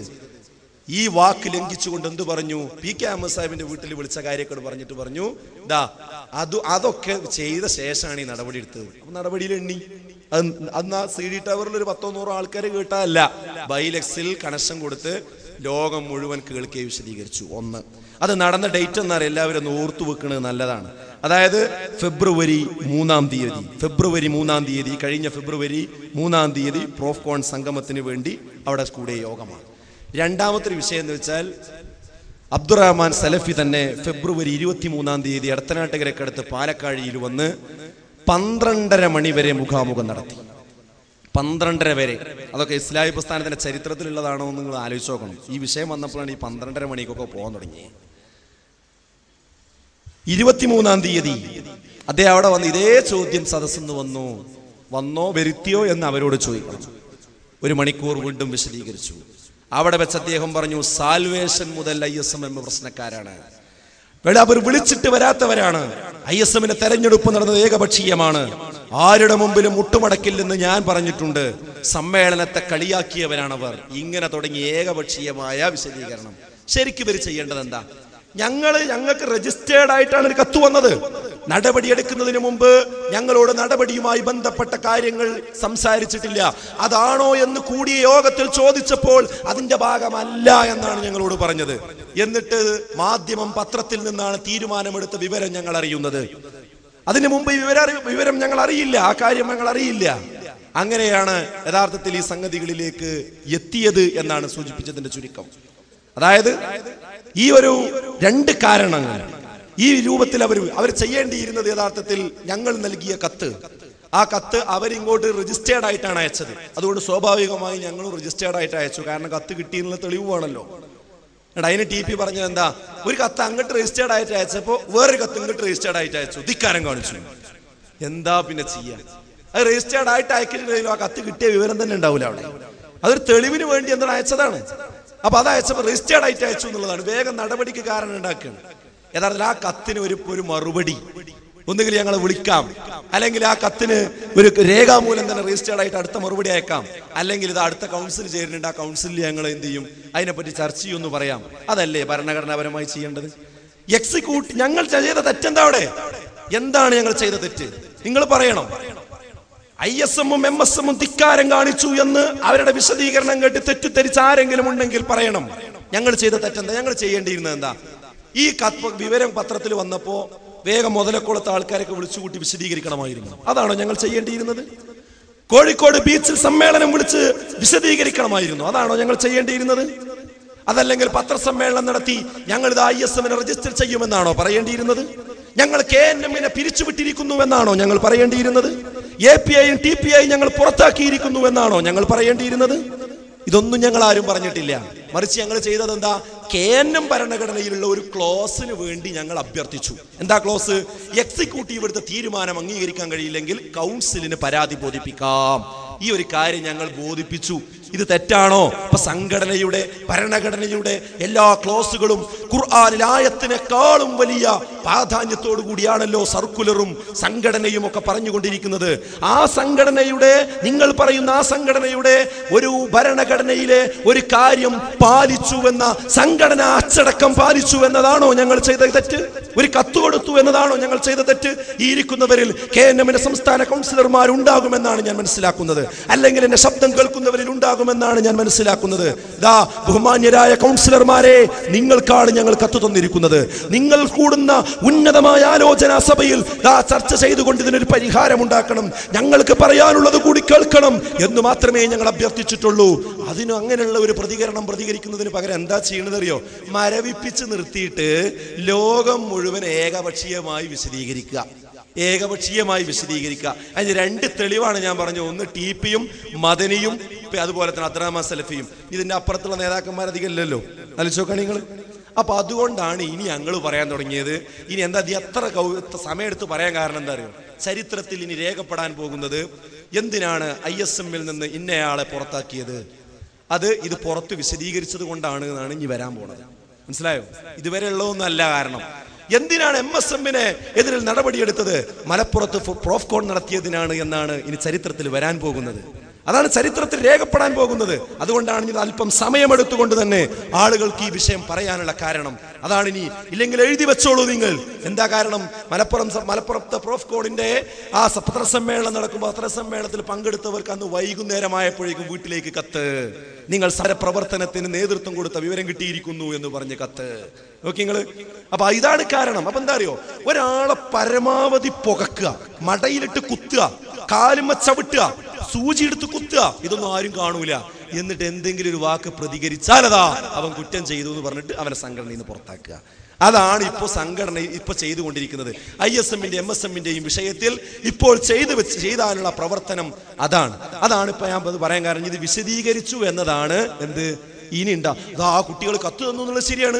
ആ കത്തിന് വേണ്ടി ഞങ്ങൾ കൗൺസിൽ കൂടണ്ടേ? ആ കൗൺസിലിന് വേണ്ടി കാത്തിരിക്കുന്നതിനിടയിൽ ഇന്ന സ്ഥലത്തൊക്കെ നേതൃത്വത്തെ ധിക്കാരപൂർവ്വം സംസാരിച്ചുകൊണ്ട് അവർ മുന്നോട്ട് പോയി. അതുകൊണ്ടാണ് ഈ നടപടി ഞങ്ങൾ എടുക്കേണ്ടി വന്നത് എന്ന് വിശദീകരിക്കുന്ന ദിവസം അധികം വിദൂരമല്ല. നിങ്ങൾ എഴുതി വെച്ചോളിയും, കോട്ടക്കലൊക്കെ വിശദീകരണം ഉണ്ടാവും, അപ്പൊ നിങ്ങൾക്ക് കേൾക്കാം. അതുകൊണ്ടാണ് ഞാനിത് ആമുഖമായിട്ട് ഇങ്ങനെ ഈ ഒരു കാര്യം സൂചിപ്പിക്കാനുണ്ടായ കാരണമെന്നാണ് ഒന്നാമതായി പറയാനുള്ളത്. പിന്നെ എന്താ സഹോദരങ്ങൾ ഇവിടെയുള്ള പ്രശ്നം? എന്താ പ്രശ്നം? നിങ്ങളത് വിശദീകരിച്ച് പഠിച്ചാൽ മതി. ഞാൻ സൂചനകൾ മാത്രം പറയാം. ചുരുക്കി പറഞ്ഞാൽ എന്താന്ന് വെച്ചാൽ, അബ്ദുറഹ്മാൻ സലഫി എന്ന് പറയുന്ന നമ്മുടെ ഇപ്പോൾ ജീവിച്ചിരിക്കുന്ന നമ്മുടെ നിലവിലുള്ള ഭരണസമിതിയിൽപ്പെട്ട ഒരു മെമ്പർ, അദ്ദേഹം ഈ പ്രസ്ഥാനത്തിൽ കുറെ കാലങ്ങളായി അദ്ദേഹത്തിന്റെ ഒരു ശൈലിയും രീതിയും ഇടപെടലുകളും പെരുമാറ്റങ്ങളും ഒരു സംഘടനക്ക് യോജിച്ചതല്ല. അദ്ദേഹത്തിന് ചില താല്പര്യങ്ങൾ, പെട്ടെന്ന് അദ്ദേഹം ഒരാളോട് തെറ്റും. അതിനധികം കാരണങ്ങളൊന്നും വേണ്ട, ചെറിയ കാരണങ്ങൾ കിട്ടിയാൽ മതി. അതോടുകൂടി തന്നെ അവരോട് വിരോധം വരും. ആ വിരോധം വന്നു കഴിഞ്ഞാൽ ആ വിരോധമുള്ള ആളുകളെ തൻ്റെ സംഘടനയെ കൂട്ടിപ്പിടിച്ചുകൊണ്ട് അവരെ ഒതുക്കാനുള്ള ശ്രമം അദ്ദേഹം ഒരുപാട് കാലങ്ങളായി പല വിഷയത്തിലും നടത്തിയിട്ടുണ്ട്. അത് ഇൻഷാ അല്ലാഹ് ഓരോരുത്തർക്കും നടപടി എടുക്കുന്ന ഒരു വിശദീകരിക്കുമ്പോൾ അങ്ങനെ മനസ്സിലാവും കേരളത്തിന് എന്താണെന്നുള്ളത്. അപ്പൊ അദ്ദേഹത്തിന്റെ ചില താല്പര്യങ്ങൾ ആ താല്പര്യങ്ങൾ അടിച്ചേൽപ്പിക്കാൻ ഈ സംഘടനയിൽ ശ്രമിക്കുന്നു എന്നത് തന്നെയാണ് ഒരു പ്രധാനപ്പെട്ട കാരണം. അപ്പൊ അടുത്ത ചോദ്യം നിങ്ങളിൽ നിന്ന് വരുന്നത്, ഒരു വ്യക്തി വിചാരിച്ചാൽ ഇപ്പൊ ഈ സംഘടനയൊക്കെ എങ്ങനെയാവും? ഇതിന് എക്സിക്യൂട്ടീവ് ഇല്ലേ? ഇതിന് കൗൺസിലില്ലേ? ഇതിന് ഒരുപാട് പണ്ഡിതന്മാരില്ലേ? ഇവരൊക്കെ പാടൊപ്പം ഇദ്ദേഹത്തിന്റെ പിന്നാലെ എങ്ങനെ നിന്നൊടുക്കുക?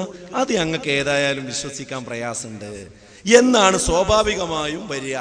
അവിടെ എനിക്ക് പറയാനുള്ള ഒരു മറുപടി രണ്ടാമത്തെ നമ്മുടെ സംഘടനയിലെ ഒരു പ്രശ്നമാണ്. അതെന്താണെന്നറിയോ? നമ്മുടെ ചില ആളുകളുടെ പൂർണ്ണമായി സലഫിയത്ത് ഉൾക്കൊള്ളാനുള്ള പ്രയാസമുണ്ട്. അത് നേതൃത്വത്തിൽ ഇരിക്കുന്ന പല ആളുകൾക്കുമുണ്ട്. അവർക്ക് പല കാര്യങ്ങളും ബുദ്ധിക്ക് അമിതമായ പ്രാധാന്യം കൊടുത്തുകൊണ്ടാണ് അവർ കാര്യങ്ങളെ കാണുന്നത്.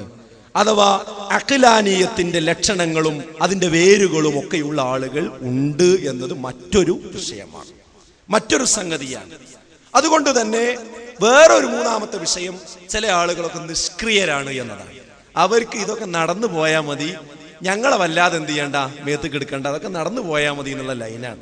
ഈ നിഷ്ക്രിയത്വവും അഖിലാനീയത്തിന്റെ സ്വഭാവങ്ങളുമുള്ള കുറച്ചാളുകൾ സ്വാഭാവികമായും നമ്മുടെ സംഘടനയിൽ, അത് എങ്ങനെ വന്നു, എങ്ങനെയാണ് അതിന്റെ അവസ്ഥ എന്നുള്ളതൊന്നും വിശദീകരിക്കാൻ ടൈമില്ല, നമുക്ക് ഭാവിയിൽ വേണമെങ്കിൽ വിശദീകരിക്കാം.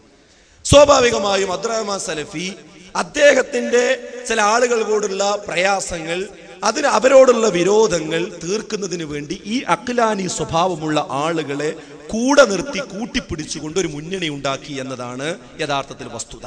അപ്പൊ അദ്ദേഹത്തോട് അങ്ങേയറ്റം വിമർശനമുള്ള, എതിർപ്പുള്ള ആളുകൾ കൂടെ നിന്നൊടുക്കും. അവിടെ ഏതാ നിന്നൊടുക്കുന്ന പോയിന്റ്? ഈ അഖിലാനി ചിന്തയാണ്, വേറൊന്നുമല്ല. അപ്പൊ നിങ്ങളതിൽ വല്ലാതെ സംശയിക്കേണ്ട കാര്യമില്ല. എന്താ ഇവരൊക്കെ പോടെ അദ്ദേഹത്തിന്റെ കൂടെ നിൽക്കാൻ കാരണം? അതെന്താ കാരണം? ഈ അഖിലാനി സ്വഭാവം നമ്മുടെ ചില ആളുകൾക്കുണ്ട്. അതുണ്ട് എന്ന് ഞങ്ങൾക്ക് ബോധ്യമായ ചില ഘട്ടങ്ങളുണ്ട്. അത് നിഷേധിക്കുകയാണെങ്കിൽ ആ ഘട്ടങ്ങളൊക്കെ ഞങ്ങൾ പറയാം. അപ്പൊ പറഞ്ഞാൽ മതി, വെറുതെ ആൾക്കാരോട് ഇതൊക്കെ പാടെ പറയേണ്ട കാര്യമില്ലല്ലോ. അപ്പൊ ആ ഒരു സംഗതി ഉള്ളത് കൊണ്ട് തന്നെയാണ് അതും ഇവര് യോജിച്ചു എന്നുള്ളതാണ് ഒന്നാമത്തെ. അതുകൊണ്ടാണ് ഇവർ കൂട്ടായ്മ ഈ വിഷയത്തിൽ ഉണ്ടാക്കിയെടുക്കാൻ കഴിഞ്ഞത് എന്ന് നമ്മൾ മനസ്സിലാക്കേണ്ടതുണ്ട്. ഇദ്ദേഹത്തിന്റെ രീതി എന്താന്ന് ചോദിച്ചാൽ, പ്രശ്നങ്ങൾ എന്തെങ്കിലും ഉണ്ടെങ്കിൽ സംഘടനയിൽ അദ്ദേഹം സജീവമാവും. ഞാൻ ഈ വാക്കുകൾ പറയുമ്പോൾ നിങ്ങളൊന്ന് ഇനി പിന്നിലേക്ക് ഇങ്ങനെ ആലോചിച്ചാൽ മതി. പ്രശ്നങ്ങളുള്ള സമയത്താണ് അദ്ദേഹം സജീവമായി രംഗത്ത് വരാറുള്ളത്. അല്ലാത്ത സമയത്ത് സാധാരണ നമ്മുടെ പ്രവർത്തനങ്ങൾ സ്മൂത്തായി നടക്കുന്ന കാലഘട്ടങ്ങളിൽ സജീവമായ ഇടപെടൽ അദ്ദേഹത്തിന്റെ ഭാഗത്ത് നിന്ന് ഉണ്ടാവാറില്ല. ഇനി നിങ്ങൾക്കതിന് സംശയം, ഞാൻ തെളിവുകൾ പറയാം. ഇതേ അദ്ദേഹം ഏറ്റവും കൂടുതൽ ജ്വലിച്ചു നിന്ന ഒരു സമയം മടവൂർ പ്രശ്നമുണ്ടാകുന്ന സമയത്താണ്. അന്നാണ് അദ്ദേഹം ജ്വലിച്ചു നിന്ന ഒരു സമയം. അതേപോലെ എന്നാൽ അതിനുശേഷം ആ പ്രശ്നങ്ങൾ കെട്ടടങ്ങി. ആ പ്രശ്നങ്ങൾ പരിഹരിച്ചു കഴിഞ്ഞു. അതിനുശേഷമുള്ള ഈ 10 വർഷത്തിനിടക്ക് എത്ര പ്രവർത്തനങ്ങൾ ഇവിടെ ശാന്തമായി നടന്നു, എത്രമാത്രം പ്രവർത്തനങ്ങൾ നടന്നു. നമ്മുടെ സമ്മേളനങ്ങൾ, 2 സാൽവേഷനുകൾ, അതുപോലെ തന്നെ ലൈറ്റ് എക്സിബിഷൻ, അതിനു മുമ്പായിട്ട് നന്മയിലേക്ക് തിന്മയ്ക്കെതിരെ എന്ന ക്യാമ്പയിൻ, അതുപോലെ തന്നെ മതത്തെ അറിയുക പ്രമാണങ്ങളിലൂടെ എന്ന ക്യാമ്പയിൻ, ഇതുപോലെയുള്ള മണ്ഡലം സമ്മേളനങ്ങൾ, ഇങ്ങനെ MSMന്റെയും ISMന്റെയും KNMന്റെയും വ്യത്യസ്ത നേതൃത്വത്തിലും സംയുക്തമായ ആഭിമുഖ്യത്തിലും നടന്ന ഒട്ടനവധി പരിപാടികളും ദഅ്വാ സംരംഭങ്ങളും ഇവിടെ ഉണ്ടായിട്ടുണ്ട്. അതിൽ സജീവമായ ഇടപെടലുകൾ ഇദ്ദേഹം നടത്തിയിട്ടില്ല എന്ന് ഈ കഴിഞ്ഞ 10 വർഷം മുന്നിൽ നിർത്തിക്കൊണ്ട് നമുക്ക് തെളിയിക്കുവാൻ കഴിയുന്ന കാര്യമാണ്. അതിന് ഞാൻ ഒരൊറ്റ തെളിവ് പറയാം. നിഷേധിക്കുകയാണെങ്കിൽ നിങ്ങൾ പറയും. എന്താ തെളിവ്? കേരള നദ്വത്തുൽ മുജാഹിദീന്റെ ദഅ്വാ രംഗത്ത് മുന്നോട്ട് കൊണ്ടുപോകുന്നതിന് വേണ്ടിയുള്ള ഒരു സെക്രട്ടറി പദമാണ് ദഅ്വാ സെക്രട്ടറി എന്ന് പറയുന്ന ചാർജ്. ദഅ്വാ സെക്രട്ടറി എന്ന് പറയുന്നത് ദഅ്വത്തിന് മൊത്തം നേതൃത്വം കൊടുക്കേണ്ടുന്ന KNMന്റെ പ്രവർത്തനങ്ങൾ ചിട്ടപ്പെടുത്തുകയും ഓരോ സമയത്തും എന്താണ് ദഅ്വത്ത് രംഗത്ത് ചെയ്യേണ്ടതെന്ന് കൃത്യമായി രൂപപ്പെടുത്തുകയും പദ്ധതികൾ ഉണ്ടാക്കുകയും സമയാസമയം കൗൺസിലിൽ അവതരിപ്പിക്കുകയും എക്സിക്യൂട്ടീവിൽ പാസ്സാക്കുകയും അതിന്റെ ചർച്ചയ്ക്ക് മറുപടി കൊടുക്കുകയും അത് നിർദ്ധാരണം ചെയ്തുകൊണ്ട് മുന്നോട്ട് കൊണ്ടുപോവുകയും ചെയ്യേണ്ട വ്യക്തിയായിരുന്നു അദ്ദേഹം. ഒരു സമയത്ത് KNMന്റെ ദഅ്വാ സെക്രട്ടറി ആയിരുന്നു. പക്ഷേ അദ്ദേഹം സെക്രട്ടറി സ്ഥാനം ആ സമയത്ത് ഏറ്റെടുത്തില്ല, ആ വകുപ്പ് ഏറ്റെടുത്തില്ല.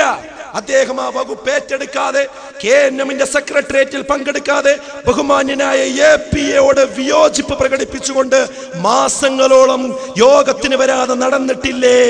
ഇല്ല എന്ന് പറയട്ടെ. എന്തേത് കാരണം? അത് ISMന്റെ പ്രശ്നമാണോ? അത് MSMന്റെ പ്രശ്നമാണോ? KNMന്റെ ഒരു സെക്രട്ടറി ദഅ്വാ വകുപ്പ് കൊടുത്തിട്ട് അത് ഏറ്റെടുക്കാതെ കുറച്ചു കാലം നടന്നിട്ടുണ്ടെങ്കിൽ എന്തായിരുന്നു പ്രശ്നം? എന്തായിരുന്നു സംഘടനയിലെ പ്രശ്നം? ISMഉം MSMഉം ഉണ്ടാക്കിയ പ്രശ്നമാണോ അത്? അല്ല. അഥവാ അവർക്കിടയിൽ തന്നെ പ്രയാസങ്ങൾ അനവധി ഉണ്ടായിട്ടുണ്ട്. ജാമിയ നദവിയയുമായി ബന്ധപ്പെട്ട അനവധി പ്രശ്നങ്ങൾ ഉണ്ടായിട്ടുണ്ട്. ജാമിയക്ക് വേണ്ടി എടുക്കുന്ന പല തീരുമാനങ്ങളും KNM എക്സിക്യൂട്ടീവിൽ നിന്ന് അദ്ദേഹം എടുക്കുന്നതിന് വേണ്ടി വരുമ്പോൾ അത് യോജിപ്പില്ലാത്തതിന്റെ പേരിൽ ബഹുമാന്യനായ APയും TPയും അത് ആ തീരുമാനം വരാതിരിക്കുവാനുള്ള ശ്രമങ്ങൾ നടത്തിയിട്ടുണ്ട്. ആർക്കാണ് അറിയാത്തത്? അങ്ങനെയുള്ള ഒരുപാട് സംഭവങ്ങൾ ആ വിഷയത്തിൽ ഉണ്ടായിട്ടുണ്ട് എന്നതൊരു വസ്തുതയാണ്. സാൽവേഷൻ നടക്കുന്നു. തടമ്പാട്ട് താഴത്ത് സാൽവേഷൻ നടക്കുമ്പോൾ കേരളത്തിന് അധികം പരിചയമില്ലാത്ത ഒരു എക്സിബിഷൻ. മുമ്പ് നമ്മൾ പുളിക്കൽ സമ്മേളനത്തിലൊക്കെ എക്സിബിഷൻ നടത്തിയിട്ടുണ്ടെങ്കിലും നൂതനമായ സാങ്കേതിക വിദ്യകളിലൂടെ കൊണ്ടുവന്നുകൊണ്ട് ഒരു എക്സിബിഷൻ എന്ന ആശയം എല്ലാവരും ഉത്കണ്ഠയോടുകൂടി നോക്കി നിന്ന ഒരു സമയമാണ്. എന്താ കാരണം? എങ്ങനെയാണ് എക്സിബിഷൻ നടത്തുക, എങ്ങനെ ഇസ്ലാമിനെ അതിലൂടെ പ്രസന്റ് ചെയ്യുക? അന്ന് ഞങ്ങൾ വല്ലാതെ കഷ്ടപ്പെട്ട ഒരു സമയമായിരുന്നു അത്. എവിടെ അതിന്റെ പ്രചരണത്തിന് ചെന്നാൽ ആളുകൾ ചോദിക്കും, എങ്ങനെ ഇപ്പൊ ഈ എക്സിബിഷൻ, എന്താ നിങ്ങൾ ഉദ്ദേശിക്കുന്നത്? എന്നിട്ടൊരു CD ഉണ്ടാക്കിയിരുന്നു അന്ന്. ആ CD കാണിച്ചു കൊടുക്കും. അത് കണ്ടു കഴിഞ്ഞാലും പറയും, എന്താ പാകതൊക്കെ. ഏതുവരെ അവസാന സാൽവേഷൻ നടക്കുന്ന സമയത്ത് പോലും ആളുകൾ ബേജാറോടുകൂടി ചോദിച്ചു, എന്തായിരിക്കും ഇത്, എന്താ അതിൻ്റെ ഉള്ളിൽ ഉണ്ടാകുക എന്ന ആശങ്കയിൽ നിന്ന്. പക്ഷേ നമ്മുടെ ശക്തമായ ദഅ്വാ പ്രവർത്തനങ്ങൾ കാരണം കേരളം മുഴുവൻ ഇളകി മറിഞ്ഞ് അവിടേക്ക് ജനങ്ങൾ വന്നു. മടവൂരികൾ വരെ. മടവൂരികൾ ലൈൻ നിന്നപ്പോ പത്രം കൊണ്ട് മുഖം മറച്ചിരുന്നു. എന്താ, വെയിൽ കൊള്ളാതിരിക്കാനാണെന്നാണ് ഭാഷ്യം. അല്ല, ഇതിനെ വിമർശിച്ച ആൾക്കാർ ആ വരിയിൽ വന്ന് നിൽക്കണം. ജനങ്ങൾ കാണുന്നുള്ള പേടിയാ, ലജ്ജയാണ്. അതുകൊണ്ടാണ് അവർ മുഖം മറച്ചത്. എന്നിട്ടോ അവിടെ നിന്ന് അവരൊക്കെ പാടെ കണ്ടു. അവർ കയറി വന്ന് കണ്ടത് കണ്ടു. അങ്ങനെ വ്യാപകമായി അമുസ്ലിമീങ്ങളുടെ ഒഴുക്ക് എല്ലാവരും അത് കണ്ടു. എല്ലാവരും സന്തോഷിച്ചു. മുജാഹിദുകൾ സന്തോഷിച്ചു, മുജാഹിദുകളല്ലാത്തവർ സന്തോഷിച്ചു. BJPയുടെ ഒരു പ്രതിനിധി വരെ അവരുടെ ആളുകളെ വിളിച്ചുകൊണ്ട് പറഞ്ഞു, നിങ്ങളതൊന്ന് പോയി കാണണം എന്ന് അദ്ദേഹം അവരോട് വിളിച്ചു പറഞ്ഞു. അത്ര വരെ ഗംഭീരമായൊരവസ്ഥ വന്നു. പക്ഷേ ആ സമയത്തും ദുഃഖിക്കുന്ന, അല്ലെങ്കിൽ ദേഷ്യം പക ഉള്ളിൽ വെച്ച് നടന്നിരുന്ന ഒരു വ്യക്തി ഇദ്ദേഹമായിരുന്നു. അതിന്റെ പ്രോഗ്രാമുമായി ബന്ധപ്പെട്ടുകൊണ്ടുള്ള ഉത്തരവാദിത്തങ്ങൾ അദ്ദേഹത്തിനെ ഏൽപ്പിച്ചപ്പോൾ അദ്ദേഹം അത് കൃത്യമായി ഏറ്റെടുക്കാൻ തയ്യാറായിട്ടില്ല. ഞങ്ങൾ ഇതിന്റെ ഓട്ടപ്പാച്ചിലായിരുന്നു. തടമ്പാട്ട് താഴത്തെ ആ ഗ്രൗണ്ട് ഗവൺമെന്റ് നമുക്ക് നിഷേധിക്കുകയും പല കാരണങ്ങളാൽ പ്രയാസപ്പെടുകയും ചെയ്ത് അതെങ്ങനെയെങ്കിലും ഒന്ന് അനുവദിച്ചു കിട്ടുന്നതിന് വേണ്ടി എല്ലാ രാഷ്ട്രീയക്കാരുടെയും ബഹുമാന്യനായ മുഖ്യമന്ത്രിയുടെയും ഉത്തരവാദപ്പെട്ട ആഭ്യന്തരമന്ത്രിയുടെയും ഒക്കെ മുമ്പിൽ അവരോട് ബന്ധപ്പെടുകയും അവരുമായി ബന്ധപ്പെട്ട് അവരോട് സംസാരിക്കാൻ പറ്റിയ ആളുകളുമായി ബന്ധപ്പെട്ട് അതിന്റെ സമയം ഏതുവരെ 4-5 ദിവസങ്ങൾക്ക് മുമ്പ് വരെ അവിടെ അതിന് അനുവാദം പൂർണ്ണമായി കിട്ടാത്ത ഒരു സാഹചര്യത്തിൽ ആരെയും അറിയിക്കാതെ അത് 2-3 ആളുകളിൽ മാത്രം ഒതുക്കി വെച്ചുകൊണ്ട് ആ പ്രശ്നങ്ങളുമായി ഞങ്ങൾ ഒരു ഭാഗത്ത് മുന്നോട്ട് പോയി. മറുഭാഗത്ത് ദഅവ നടന്നു. കാരണം ഈ ഒരു വിഷയം ലീക്കായാൽ ജനങ്ങൾ ദഅവ നിർത്തിവെക്കും, ആളുകൾ അങ്കലാപ്പിലാകും. അതുകൊണ്ട് ഇവരത് അറിയരുതേ എന്ന് വിചാരിച്ചുകൊണ്ട് ഒരു ഭാഗത്ത് ക്രൈസിസ് തരണം ചെയ്യുകയും മറുഭാഗത്ത് ദഅവത്തുമായി മുന്നോട്ട് പോവുകയും ചെയ്യുന്ന സന്ദർഭം. ആ സമയത്ത് പ്രോഗ്രാമിന്റെ ഉത്തരവാദിത്വം അദ്ദേഹത്തെയും അതുപോലെ തന്നെ ബഹുമാനായ അക്ബർ സാഹിബിനെയും ഒക്കെ ഏൽപ്പിച്ച് അവരെ യോഗം ഞങ്ങൾ വിളിച്ചു വരുത്തിയിരുത്തിയിട്ട് അത് പൂർണ്ണമായി ഏറ്റെടുക്കുന്ന ഒരു സ്വഭാവമല്ല അവരുടെ ചർച്ചയിൽ നിന്ന് കണ്ടത്. എന്നാൽ ഏറ്റെടുക്കില്ല എന്ന് പറയുകയും ചെയ്തില്ല. അതാണല്ലോ ഏറ്റവും വലിയ പ്രശ്നം. ഇതിനെനിക്ക് കഴിയില്ല എന്ന് കാര്യകാരണ സഹിതം പറഞ്ഞ് അവിടെ ഒഴിവാക്കുകയാണെങ്കിൽ വേറൊരാളെ വെച്ച് കണ്ട കാര്യം ചെയ്യാൻ പറ്റും. പക്ഷേ അതങ്ങനെ പറയാതെ ആ യോഗത്തിൽ പല രീതിയിൽ കാര്യങ്ങൾ സംസാരിച്ച് അവസാനം അവരത് ഏറ്റെടുത്ത് നടത്തുന്ന ഒരു അവസ്ഥയല്ലേ ഉണ്ടായത്. പിന്നീട് വളരെ പ്രയാസപ്പെട്ട് പണിപ്പെട്ട് ദിവസങ്ങളോളം ഉറങ്ങാതെ ഇരുന്നു കൊണ്ടാണ് ഞങ്ങൾ ആ സെക്രട്ടേറിയറ്റ് കൂടി ആ പ്രോഗ്രാം പൂർത്തിയാക്കിയത്. പിന്നെ അതൊക്കെ നടക്കുന്നു കണ്ടപ്പോ ആ ദിവസങ്ങളോട് അടുത്ത ദിവസം വന്നപ്പോ ഇവരൊക്കെ അവിടെ വന്നിട്ടുണ്ട് എന്നതും സ്റ്റേജിൽ ഇരുന്നിട്ടുണ്ട് എന്നതും ഗസ്റ്റ് റൂമിൽ ഉണ്ടായിട്ടുണ്ട് എന്നതും ഒരു വസ്തുതയാണ്. ശൈഖന്മാരും അറബികളും വന്നപ്പോൾ അവരോട് സംസാരിക്കാനും അവരോട് ഇടപഴകുവാനും ഞങ്ങളാണ് ഇതിന്റെയൊക്കെ ആളുകൾ എന്ന് കാണിക്കുവാനുമുള്ള ശ്രമങ്ങൾ ഉണ്ടായിട്ടുണ്ട് എന്നത് ഒരു വസ്തുതയാണ്. പക്ഷേ സാമാന്യമായി അദ്ദേഹത്തെ സംബന്ധിച്ചിടത്തോളം മനസ്സിൽ ഒരു ഇഷ്ടത്തോടു കൂടിയല്ല അവിടെയും അദ്ദേഹം വന്നത്.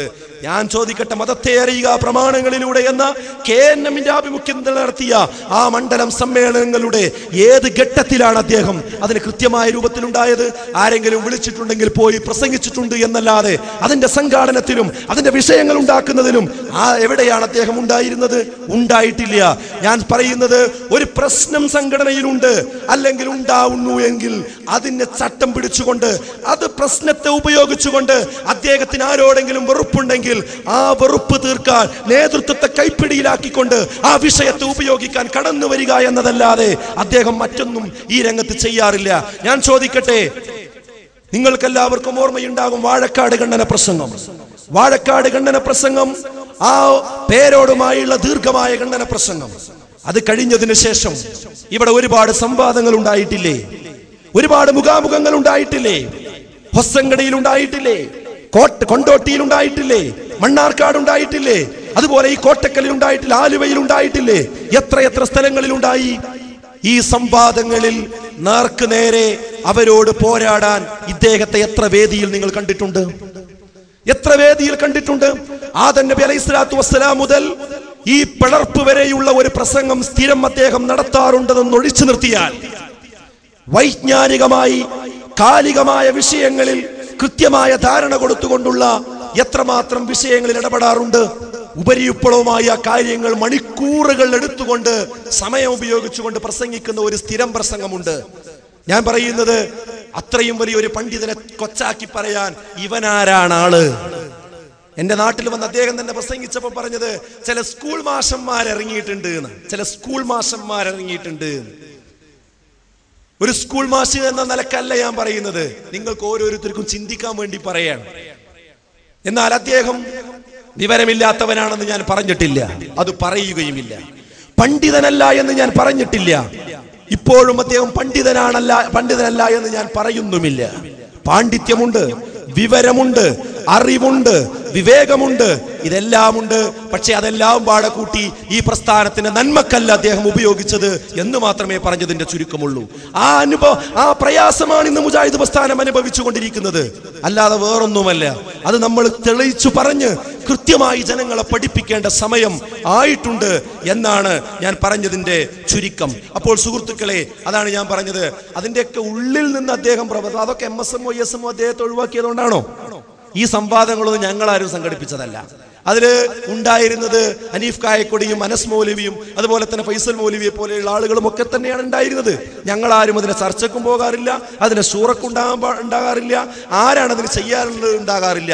അതൊക്കെ അവർ തന്നെയാണ്. അപ്പൊ ഞങ്ങൾ അദ്ദേഹത്തെ ഇന്ന് മാറ്റി നിർത്തി എന്ന് പറയില്ലല്ലോ, ഞങ്ങൾ അദ്ദേഹത്തെ മാറ്റി നിർത്തി എന്ന് പറയില്ലല്ലോ. അതാണ് അദ്ദേഹം പറഞ്ഞുകൊണ്ടിരിക്കുന്നത്. എന്നെ പലപ്പോഴും മാറ്റി നിർത്താൻ ശ്രമിച്ചിട്ടുണ്ട്, നമ്മളല്ലല്ലോ ഇതിൽ നിന്നൊന്നും അദ്ദേഹത്തെ നമ്മൾ മാറ്റി നിർത്തിയില്ല. കാരണം നമ്മളൊന്നും അല്ല ഇതിന്റെ സംഘാടകരായിട്ടുണ്ടായിട്ടുള്ളത്. പിന്നെ എന്തേ വരാതിരുന്നത്?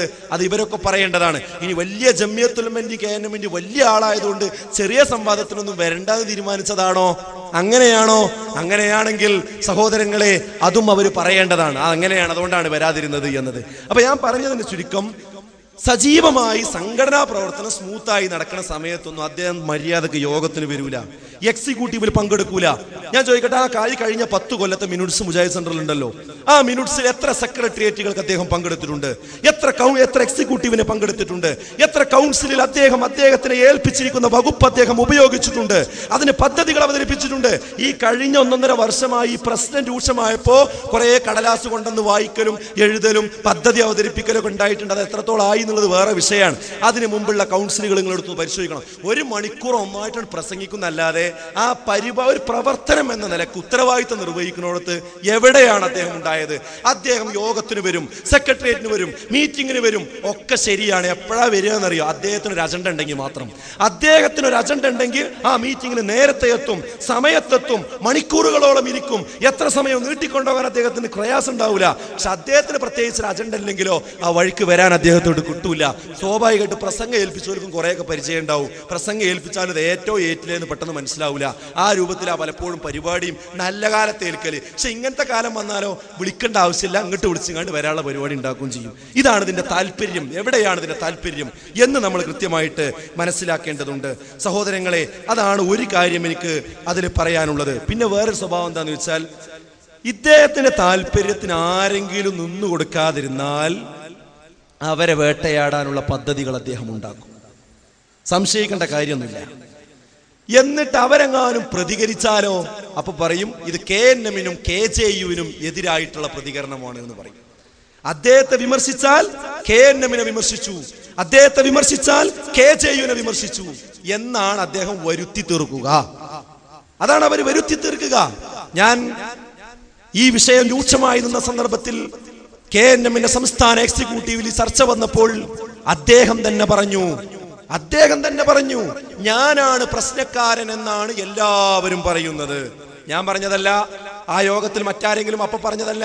അദ്ദേഹം പറയണത് ഇപ്പൊ നടന്നുകൊണ്ടിരിക്കുന്ന പ്രശ്നത്തിന്റെ അടിസ്ഥാന കാരണക്കാരൻ ഞാനാണ് എന്നാണ് എല്ലാരും പറയണത്.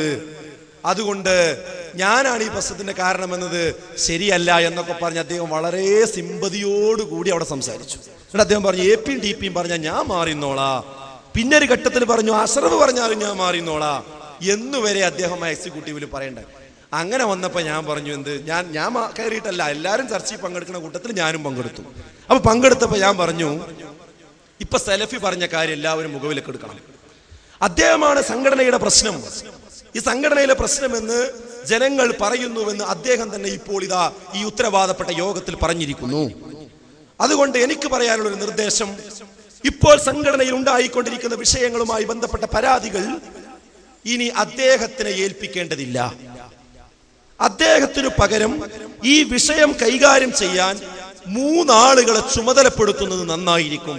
ഞാൻ അതിന് പറഞ്ഞൊരു തത്വം എന്താന്ന് ചോദിച്ചാൽ, ആ 3 ആളുകൾ അത് കൈകാര്യം ചെയ്യുകയും അതിന്റെ വസ്തുത പുറത്തു കൊണ്ടുവരികയും ഒരു റിപ്പോർട്ട് എക്സിക്യൂട്ടീവിന്റെ മുമ്പിൽ വെക്കുകയും ചെയ്താൽ, അദ്ദേഹം പറയുന്നത് ഹക്കാണെങ്കിൽ അതല്ലേ ആ റിപ്പോർട്ടിന് തെളിയുള്ളൂ. അബ്ദുറഹ്മാൻ സലഫിയിൽ അടുക്കൽ നിന്ന് ഒരു തകരാറ് ഈ വിഷയത്തിൽ ഉണ്ടായിട്ടില്ല എന്ന് ഈ 3 ആളടങ്ങുന്ന കമ്മിറ്റി യഥാർത്ഥത്തിൽ ഒരു റിപ്പോർട്ട് സമർപ്പിച്ച് അതിന്റെ ഗുണായിരിക്കാം. ഒന്നാമത്തെ ഗുണം അബ്ദുറഹ്മാൻ സലഫിക്കാണ്. എന്താ കാരണം? അദ്ദേഹം കുറ്റക്കാരനല്ല എന്ന് പറയുന്നത് ആ 3 അംഗ സമിതിയാ പറയുന്നത്. ആ 3 അംഗ സമിതിന്റെ ഒരു ഗുഡ് സർട്ടിഫിക്കറ്റ് അദ്ദേഹത്തിന് കിട്ടിയാൽ അദ്ദേഹത്തിന് പറയാം, സഹോദരങ്ങളെ, മാലോകരെ, ഇതാ ഞാനല്ലാത്ത 2-3 ആളുകൾ എക്സിക്യൂട്ടീവ് തീരുമാനിച്ചതിന്റെ അടിസ്ഥാനത്തിൽ അന്വേഷിക്കുകയും ആളുകളുടെ പരാതികൾ കേൾക്കുകയും അത് പഠിക്കുകയും ചെയ്ത് റിപ്പോർട്ട് അവതരിപ്പിച്ചിരിക്കുന്നു. ഞാൻ പ്രശ്നക്കാരനല്ല, ഞാൻ ഇതിലൊന്നും ചെയ്തിട്ടില്ല എന്ന ഈ രേഖ അദ്ദേഹത്തിനാണ് ഒന്നാമതായി സഹായമായി എത്തുക, അല്ലേ? അപ്പൊ അദ്ദേഹത്തിന് സഹായമാകുന്ന ഒരു വർത്താനം ഞാൻ യഥാർത്ഥത്തിൽ ആ രൂപത്തിൽ പറഞ്ഞു. അങ്ങനെയാണെങ്കിൽ അദ്ദേഹം സത്യമാണ് പറയുന്നത്, അദ്ദേഹത്തിന് ഗുണമായിട്ടാണ് കിട്ടുക. അതിന് ഞാൻ 3 ആളുകളെ പേരും പറഞ്ഞു. പക്ഷേ എന്നിട്ട് പറഞ്ഞത് എന്താണെന്നറിയോ? ഈ യോഗത്തിന് ശേഷം പിന്നീട് ഞാൻ കേട്ടത്, ഉത്തരവാദപ്പെട്ട ഒരാളുടെ നാവിൽ നിന്ന് കേട്ടത്, KNM-നെ വിചാരണ ചെയ്യാൻ കമ്മീഷനെ വെക്കണമെന്ന് ISM-ന്റെ സംസ്ഥാന പ്രസിഡന്റ് യോഗത്തിൽ പറഞ്ഞു എന്നാണ്. ഇതാണ് ഞാൻ പറഞ്ഞത്. എന്ത് അദ്ദേഹത്തിനോട് എന്തെങ്കിലും വിമർശനം പറഞ്ഞാൽ, അദ്ദേഹവുമായി ബന്ധപ്പെട്ടൊരു കാര്യം പറഞ്ഞാൽ അത് വേഗം KNM-ന് നേരെ പറഞ്ഞു, KJU-ന് നേരെ പറഞ്ഞു എന്ന് വരുത്തി തീർത്തുകൊണ്ടാണ് നാട്ടിൽ പ്രചരിപ്പിക്കുക. അത് ആരടിയില? കാരണന്മാരടിയിൽ. അഷ്റഫ് വളരെ ഇതാണല്ലോ, ഓൻ ആരാ അത് പറയാൻ? ഇത്രയും വലിയ പണ്ഡിതന്മാരെ വിചാരണ ചെയ്യാൻ 3 ആളെ വെക്കണം. ആ യോഗത്തിൽ തന്നെ ചില ആളുകൾ പറഞ്ഞു, അത് പാടില്ല, അങ്ങനെ 3 ആളെ വെക്കാൻ പാടില്ല, അങ്ങനെ സംഘടനാ പ്രശ്നം KNM, ISM, MSM ഒക്കെ കൂടി ഇരുന്ന് ചർച്ച ചെയ്യാന്നല്ലാതെ ഇങ്ങനെ പുറത്തുള്ള ആൾക്കാരെ 3 ആളെ ഏൽപ്പിക്കാൻ പാടില്ല. ഞാൻ പറഞ്ഞു, ഞാൻ ഈ 3 ആളുകൾ എന്ന് പറഞ്ഞത് പുറത്തുള്ളവരല്ല. ഒന്ന് PP ഉണ്ണിക്കുട്ടി മൗലവിയുടെ പേരാണ് ഞാൻ പറഞ്ഞത്, അദ്ദേഹം പുറത്തുള്ളയാളല്ല. മറ്റൊന്ന് PN അബ്ദുൽ ലത്തീഫ് മൗലവിയുടെ പേരാണ് പറഞ്ഞത്, അദ്ദേഹം 10-30 കൊല്ലമായി നമ്മെ സഹായിച്ചു കൊണ്ടിരിക്കുന്ന ബഹുമാന്യ അദ്ദേഹമാണ്. അദ്ദേഹവും സംഘടനക്ക് പുറത്തുള്ളയാളല്ല, എക്സിക്യൂട്ടീവിലുള്ള ആളാണ്. മൂന്നാമത് ഞാൻ പറഞ്ഞത് ബഹുമാന്യനായ കരുവള്ളി മുഹമ്മദ് മൗലവിയുടെ പേരാണ്. ഇവിടെയുള്ള കാരണന്മാരൊന്നും ശ്രദ്ധിക്കണം എന്ന് എനിക്ക് പറയുന്നത്. കരുവള്ളി മുഹമ്മദ് മൗലവിയും PN അബ്ദുൽ ലത്തീഫ് മൗലവിയും അതുപോലെ തന്നെ ഉണ്ണിക്കുട്ടി മൗലവിയും ഈ വിഷയം ഒന്ന് കൈകാര്യം ചെയ്യട്ടെ എന്നേ പറഞ്ഞതുള്ളൂ. എന്ത്? ഈ സംഘടനയിലെ ഈ പ്രശ്നം എന്താണ് എന്ന് കൃത്യമാകണം. അന്നത്തെ യോഗത്തിൽ തന്നെ സലഫി ഒരു ഘട്ടത്തിൽ പറഞ്ഞു, ഇവിടെ ജിന്നൊന്നും അല്ല പ്രശ്നം. അദ്ദേഹം പറഞ്ഞു അന്ന്, ഇവിടെ ജിന്നൊന്നും അല്ല പ്രശ്നം. അതും ഞാൻ ചേർത്ത് പറഞ്ഞു, ഇവിടെ ജിന്നല്ല പ്രശ്നമെന്ന് സലഫി പറയുന്നു, അദ്ദേഹമാണ് പ്രശ്നമെന്ന് ജനങ്ങൾ പറയുന്നു എന്ന് പറയുന്നു. അതുകൊണ്ട് പരാതി ഇനി സ്വീകരിക്കേണ്ടത് ഈ 3 അംഗ സമിതിയാകട്ടെ. അദ്ദേഹം തൽക്കാലം പ്രശ്നം കൈകാര്യം ചെയ്യുന്നതിൽ നിന്ന് മാറി നിൽക്കട്ടെ എന്നേ പറഞ്ഞുള്ളൂ, അല്ലാതെ സംഘടനയിൽ നിന്ന് മാറി നിൽക്കണം എന്ന് പറഞ്ഞിട്ടില്ല. പ്രശ്നം കൈകാര്യം ചെയ്യുന്ന ഒരു 3 ആളെ ഏറ്റെടുക്കട്ടെ. എന്നിട്ട് എന്താണ് ആളുകൾ ഇദ്ദേഹത്തെ പറ്റി പറയുന്നത്, അദ്ദേഹത്തിന് എന്താ പറയാനുള്ളത്, അത് അദ്ദേഹവും അവരുടെ മുമ്പിൽ പറയട്ടെ. ഈ വിഷയം വന്നപ്പോ അത് സഹിക്കാനും ആ ഒരു നിർദ്ദേശം പാലിക്കാനും അതിലേക്ക് വരാനും അവർ തയ്യാറായില്ല എന്നതാണ് വിഷയം. എന്നിട്ട് ഇതിനെപ്പറ്റി പ്രചരിപ്പിച്ചത് എന്താ? യഥാർത്ഥത്തിൽ പ്രചരിപ്പിച്ചത് നേരത്തെ പറഞ്ഞ രീതിയിൽ KNM-നെതിരിൽ സംസാരിക്കാൻ വേണ്ടി കമ്മീഷനെ വെക്കണം എന്ന് പറഞ്ഞു. ഇതാണ് അദ്ദേഹത്തിനെ പറ്റി പറഞ്ഞാൽ വേഗം ഇത് പറയും. അപ്പൊ എന്താ നമുക്കിവിടെ ചോദിക്കാനുള്ളത്, അദ്ദേഹം മാത്രം കൈകാര്യം ചെയ്താലേ മുജാഹിദ് പ്രസ്ഥാനത്തിന്റെ പ്രശ്നം തീരുള്ളൂ? അതും ജനങ്ങൾ വ്യാപകമായിട്ട് അദ്ദേഹമാണ് പ്രശ്നം എന്ന് പറയുമ്പോൾ എന്താ തൽക്കാലം ഒന്ന് മാറി വേറൊരു 3 ആൾ കൈകാര്യം ചെയ്ത് എന്താ വരാൻ പോണത്? അത് പറയുമ്പോഴേക്ക് തട്ടിപ്പോകാനുള്ള കാരണം എന്താ? അതാണ് ഞാൻ പറഞ്ഞതിന്റെ ചുരുക്കം. ഇത് പിന്നെ ഇദ്ദേഹത്തിന്റെ താല്പര്യത്തിന് എതിരായിട്ട് ആരെങ്കിലും എന്തെങ്കിലും പറഞ്ഞാൽ അവരെ KNM-നെതിരാണ്, KJU-നെതിരാണ് എന്ന് പറഞ്ഞ രീതി ഉണ്ടാക്കും. അതേപോലെ തന്നെ സജീവമായി പ്രവർത്തിക്കുന്നവരോട് ഇയാൾക്ക് പ്രതിഷേധമുണ്ടാകും, സ്വാഭാവികമായിട്ടും. അത് സ്വാഭാവികമായും ഉണ്ടാകും. ഇത് തീർക്കാൻ അദ്ദേഹം വഴി ആലോചിച്ച് നിൽക്കുന്ന സമയത്താണ് എന്ത്? ഒന്ന്, ഈ സംവാദങ്ങളിലൂടെയൊക്കെ സക്കരിയ മൗലവിയെ പോലെയുള്ള ആളുകളൊക്കെ ഉഷാറായിട്ട് രംഗത്ത് വന്ന് മുന്നോട്ട് പോകുന്നുണ്ട് ഒരു ഭാഗത്ത്. മറുഭാഗത്ത് ISM-ഉം MSM-ഉം ഒക്കെ ഇതിന്റെ പ്രവർത്തനങ്ങളുമായി സാൽവേഷനും പരിപാടിയായി ജനങ്ങളിൽ വ്യാപകമായ പ്രചാരണങ്ങളുമായി ഒരു മറുഭാഗത്തും പോകുന്നുണ്ട്. ഇദ്ദേഹം ഇതിന്റെ ഇടയിൽ എവിടെയും എന്ത് ചെയ്യണില്ല, ഒരു നിലയില്ല വെള്ളത്തിൽ വന്നതുപോലെ ഇങ്ങനെ നടക്കുന്ന ഒരവസ്ഥയാണ് യഥാർത്ഥത്തിൽ. ആ സമയത്താണ് മടവൂരികൾ സാൽവേഷൻ സമയത്ത് ഒരു CD-യുമായി രംഗത്തിറങ്ങുന്നത്. ഒരു CD-യുമായി വരുന്നത് നിങ്ങൾക്ക് ഓർമ്മ ഉണ്ടാകും. ആ CD അബ്ദുസ്സലാം സുല്ലമി പിന്നെ കാസർഗോഡ് പ്രസംഗിച്ച ഒരു CD നാട് മുഴുവൻ ക്ലിപ്പിട്ട് നടന്ന സംഭവം. ഞാൻ വിശദീകരിച്ച് പറയുന്നത് എല്ലാവർക്കും അറിയാവുന്ന കാര്യമാണ്. അങ്ങനെയാണ് ആ ക്ലിപ്പ് കട്ടുമുറിച്ച് പിന്നെ നമ്മുടെ ശംസുദ്ദീൻ ബാലത്തിന്റെയും അതുപോലെ തന്നെ സക്കരിയ മൗലവിയുടെയും ഒക്കെ പ്രസംഗത്തിലെ ക്ലിപ്പ് എടുത്തുകൊണ്ട് ജിന്നിലേക്ക് പോയി, അന്ധവിശ്വാസത്തിലേക്ക് പോയി പറഞ്ഞ് നാട് മുഴുവൻ സാൽവേഷന്റെ വിജയം കെടുത്തുന്നതിന് വേണ്ടി അവർ രംഗത്ത് വന്നത്. ഇത് ശരിക്ക് ചെയ്യേണ്ടിയിരുന്നത് എന്താ? ഇതിനെ പ്രമാണബദ്ധമായി നേരിടാണ് വേണ്ടിയിരുന്നത്. നമുക്കൊരു തകരാറും പറ്റിയിട്ടിരുന്നില്ല എന്നുള്ള വസ്തുത ജനങ്ങൾ അറിയിക്കുകയാണ് യഥാർത്ഥത്തിൽ ചെയ്യേണ്ടിയിരുന്നത്.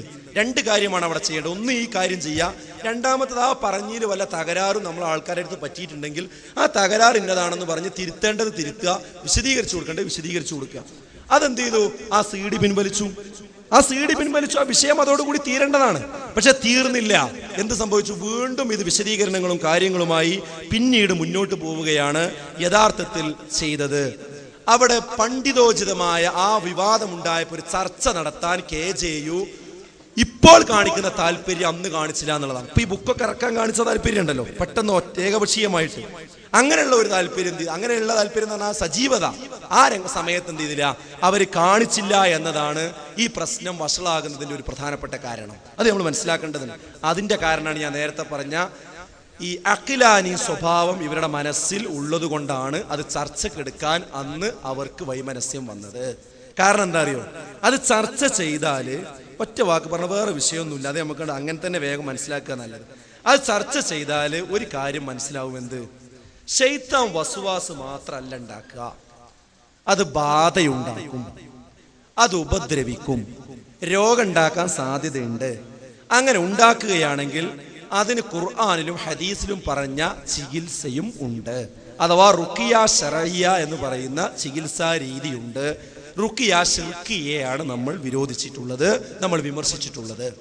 യഥാർത്ഥത്തിൽ ആ സമയത്ത് നമ്മളൊക്കെ ഇപ്പം ഈ ഇരിക്കുന്ന പല കാരണവന്മാർ, എൻ്റെ വാപ്പ മരിച്ചുപോയി, എനിക്കിപ്പോഴും ഓർമ്മയുണ്ട്. ഈ പഴയ കാരണവന്മാരുടെ മനസ്സെന്താന്ന് ചോദിച്ചാൽ പിശാച്ച് വസ്വാസ് മാത്രമേ ഉണ്ടാക്കുള്ളൂ എന്നാണ് അവരെ മനസ്സിൻ്റെ ഉള്ളിലുള്ളത്. അത് അവരെ മനസ്സല്ല, നമ്മളെ പല ആൾക്കാരും അത് ഉണ്ടായതിൻ്റെ കാരണം വേറെ ആണെങ്കിൽ നമുക്ക് വേറെ പറയാം. അപ്പോൾ ഒരു സുപ്രഭാതത്തിൽ ഇതല്ല ബാധ ഉണ്ടാക്കും എന്ന് പറഞ്ഞപ്പോൾ അത് ഉൾക്കൊള്ളാനുള്ളൊരു പ്രയാസം അത് നമ്മുടെ നേതൃത്വത്തിൽ ഇരിക്കുന്ന ആളുകൾക്ക് ഉണ്ടായിട്ടുണ്ട്. അപ്പം ഇത് പ്രമാണബദ്ധമായി ചർച്ച ചെയ്താൽ അത് തെളിയും എന്നും അവർക്കറിയാം. കാരണം ഖുർആനിലും ഹദീസിലും ഉള്ളതാണ് സംഭവം. അതൊരു നല്ല ചർച്ച നടന്നാൽ എന്ത് ചെയ്യും? തെളിയും. അത് ചർച്ച ആ ചർച്ചയെ വൈകിപ്പിച്ച് കൊണ്ടുപോയി പല കാരണങ്ങൾ പറഞ്ഞുകൊണ്ട്. ആ ചർച്ച നടക്കുന്നുണ്ട്, പക്ഷെ വസ്തുതാപരമായിട്ടുള്ള ചർച്ചകളല്ല നടക്കുന്നത്. അങ്ങനെ നീട്ടിക്കൊണ്ടുപോയി. ഇത് പറയുമ്പോൾ ഇനി ആ നോട്ടുക്കിൽ എഴുതി വെച്ച കുറേ ഡേറ്റ് ഇതിന് മറുപടി ആയിട്ട് പറയാൻ സാധ്യതയുണ്ട്. എന്ത്? ഇന്ന ദിവസം കൂടി, ഇന്ന ദിവസം കൂടി, ഇന്ന ദിവസം കൂടി. ഇതിലൊന്നും പങ്കെടുക്കാത്തൊരു ചങ്ങായിയാണ് ഈ അഷറഫ് പറയണോ, ഓനിത് പറയാനുള്ള ബാധ്യത എന്താ, യോഗ്യത എന്താന്നൊക്കെ ചോദിക്കും. ഞാൻ പറയുന്നത് ഈ യോഗങ്ങളിലൊക്കെ നടന്നിട്ടുണ്ട് എന്നുള്ളത് ശരിയാ, പക്ഷേ ഇതിൽ നിന്ന് കിട്ടേണ്ട മറുപടി പുറത്തേക്ക് ജനങ്ങൾക്ക് കിട്ടിയിട്ടില്ല. എനിക്ക് തെളിവ് ഞാൻ പറഞ്ഞുതരാം. ഏതാ അറിയോ? ഈ ചർച്ചയൊക്കെ നടന്നിട്ടും ജനങ്ങൾ ചോദിക്കുന്ന കുറച്ച് ചോദ്യം ഉണ്ടായിരുന്നു. എന്ത്? മടവൂരികൾക്ക് നമ്മൾ മറുപടി പറയുമ്പോഴൊക്കെ ശബാബിലുണ്ട്, നിങ്ങൾ എഴുതിയിട്ടുണ്ട്, നിങ്ങൾ നേരത്തെ പറഞ്ഞിട്ടുണ്ട്, ഇതാണ് നമ്മൾ പറയുന്നത്. ഇത് രണ്ടും കേട്ട് ജനങ്ങൾ തിരിച്ചു പോകുമ്പോൾ എന്ത് പറയും? സംഗതി ശബാബിലുണ്ട്, ഉസ്മാൻ ഡോക്ടർ എഴുതിയിട്ടുണ്ട്, ഒക്കെ ശരി തന്നെയാണ്. ഇതിന്റെ ആയത്ത് എന്താ, ഇതിന്റെ ഹദീസ് എന്താ, ഇത് നമ്മളെ അഭിപ്രായം എന്താ? അപ്പൊ അതുകൊണ്ട് കിട്ടൂല ജനങ്ങൾക്ക്. പിന്നെ പല സ്ഥലത്തും ഈ പിന്നെ ജിന്നു ബാധയുണ്ട്, അതിന് ചികിത്സയുണ്ട്, അപ്പൊ ചികിത്സ ഇല്ല, ചികിത്സ ഉണ്ട്, ഇങ്ങനെയുള്ള പ്രശ്നം. ഇതിലൊന്നും ഒരു തീരുമാനം ജനങ്ങൾക്ക് കിട്ടണില്ല. എന്നാ യോഗം നടക്കണില്ല എന്ന് ഞാൻ പറയുന്നില്ല, യോഗം നല്ലോണം നടക്കുന്നുണ്ട്, പക്ഷെ എന്തില്ല, തീരുമാനം കിട്ടണില്ല. എന്താ തീരുമാനം ആകാത്തത്? ഇത് ചർച്ച ചെയ്താൽ തീരുമാനമാകും ഉറപ്പാ. അപ്പൊ അവർ തീരുമാനിച്ച കാര്യം എന്താ വെച്ചാൽ ഈ ചർച്ച അങ്ങനെ നീട്ടിക്കൊണ്ടുപോയിട്ട് ഇത് സക്കരിയ സ്വലായിക്ക് മാത്രമുള്ള ഒരു വാദമാണ്. എന്ത്?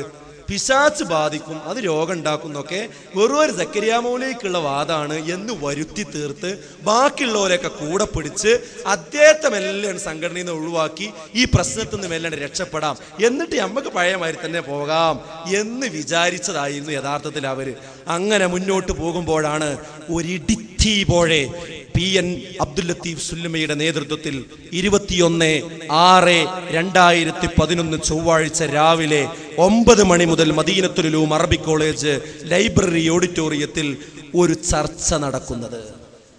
അത് KNMO KJO തീരുമാനിച്ചതല്ല, മറിച്ച് ഈ വിങ്ങിപ്പൊട്ടൽ സമൂഹത്തിന്റെ ഉള്ളിലുണ്ടായപ്പോൾ KJU യോഗം കൂടുന്നു, പക്ഷെ തീരുമാനം കിട്ടണില്ല. ഈ ജനങ്ങൾക്ക് കിട്ടേണ്ട യഥാർത്ഥത്തിൽ ഖുർആന്റെ സുന്നത്തിന്റെ അടിസ്ഥാനത്തിലുള്ള വിധി കിട്ടണില്ല.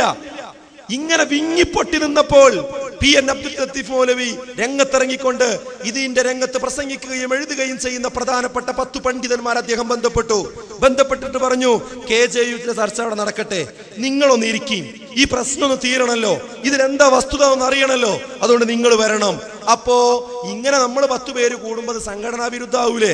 അത് വിരുദ്ധാവാതിരിക്കാൻ അദ്ദേഹം TP-യുമായി ബന്ധപ്പെട്ടു, ഇങ്ങനെ കൂടുന്നുണ്ട് എന്നുള്ള വിവരം പറഞ്ഞു. നിങ്ങൾ ചർച്ച ചെയ്തിട്ട് ഒരു പരിഹാരം ഉണ്ടായിക്കോട്ടെ. അങ്ങനെ അനുവാദത്തോടുകൂടി 21/6/2011 ചേർന്നു. ആ യോഗത്തിൽ ചേർന്ന ശേഷം ഉണ്ടായ തീരുമാനം ഞാൻ വായിക്കണില്ല, എല്ലാവർക്കും അറിയാവുന്നതാണ്, എൻ്റെ കയ്യിലുള്ളതാണ്. എനിക്ക് പ്രത്യേകിച്ച് തെറ്റിദ്ധരിച്ച് ആരെങ്കിലും ഇവിടെ ഉണ്ടെങ്കിൽ എനിക്ക് പറയാനുള്ളത്, നിങ്ങൾ ഈ തീരുമാനം ഒന്ന് വായിക്കണം.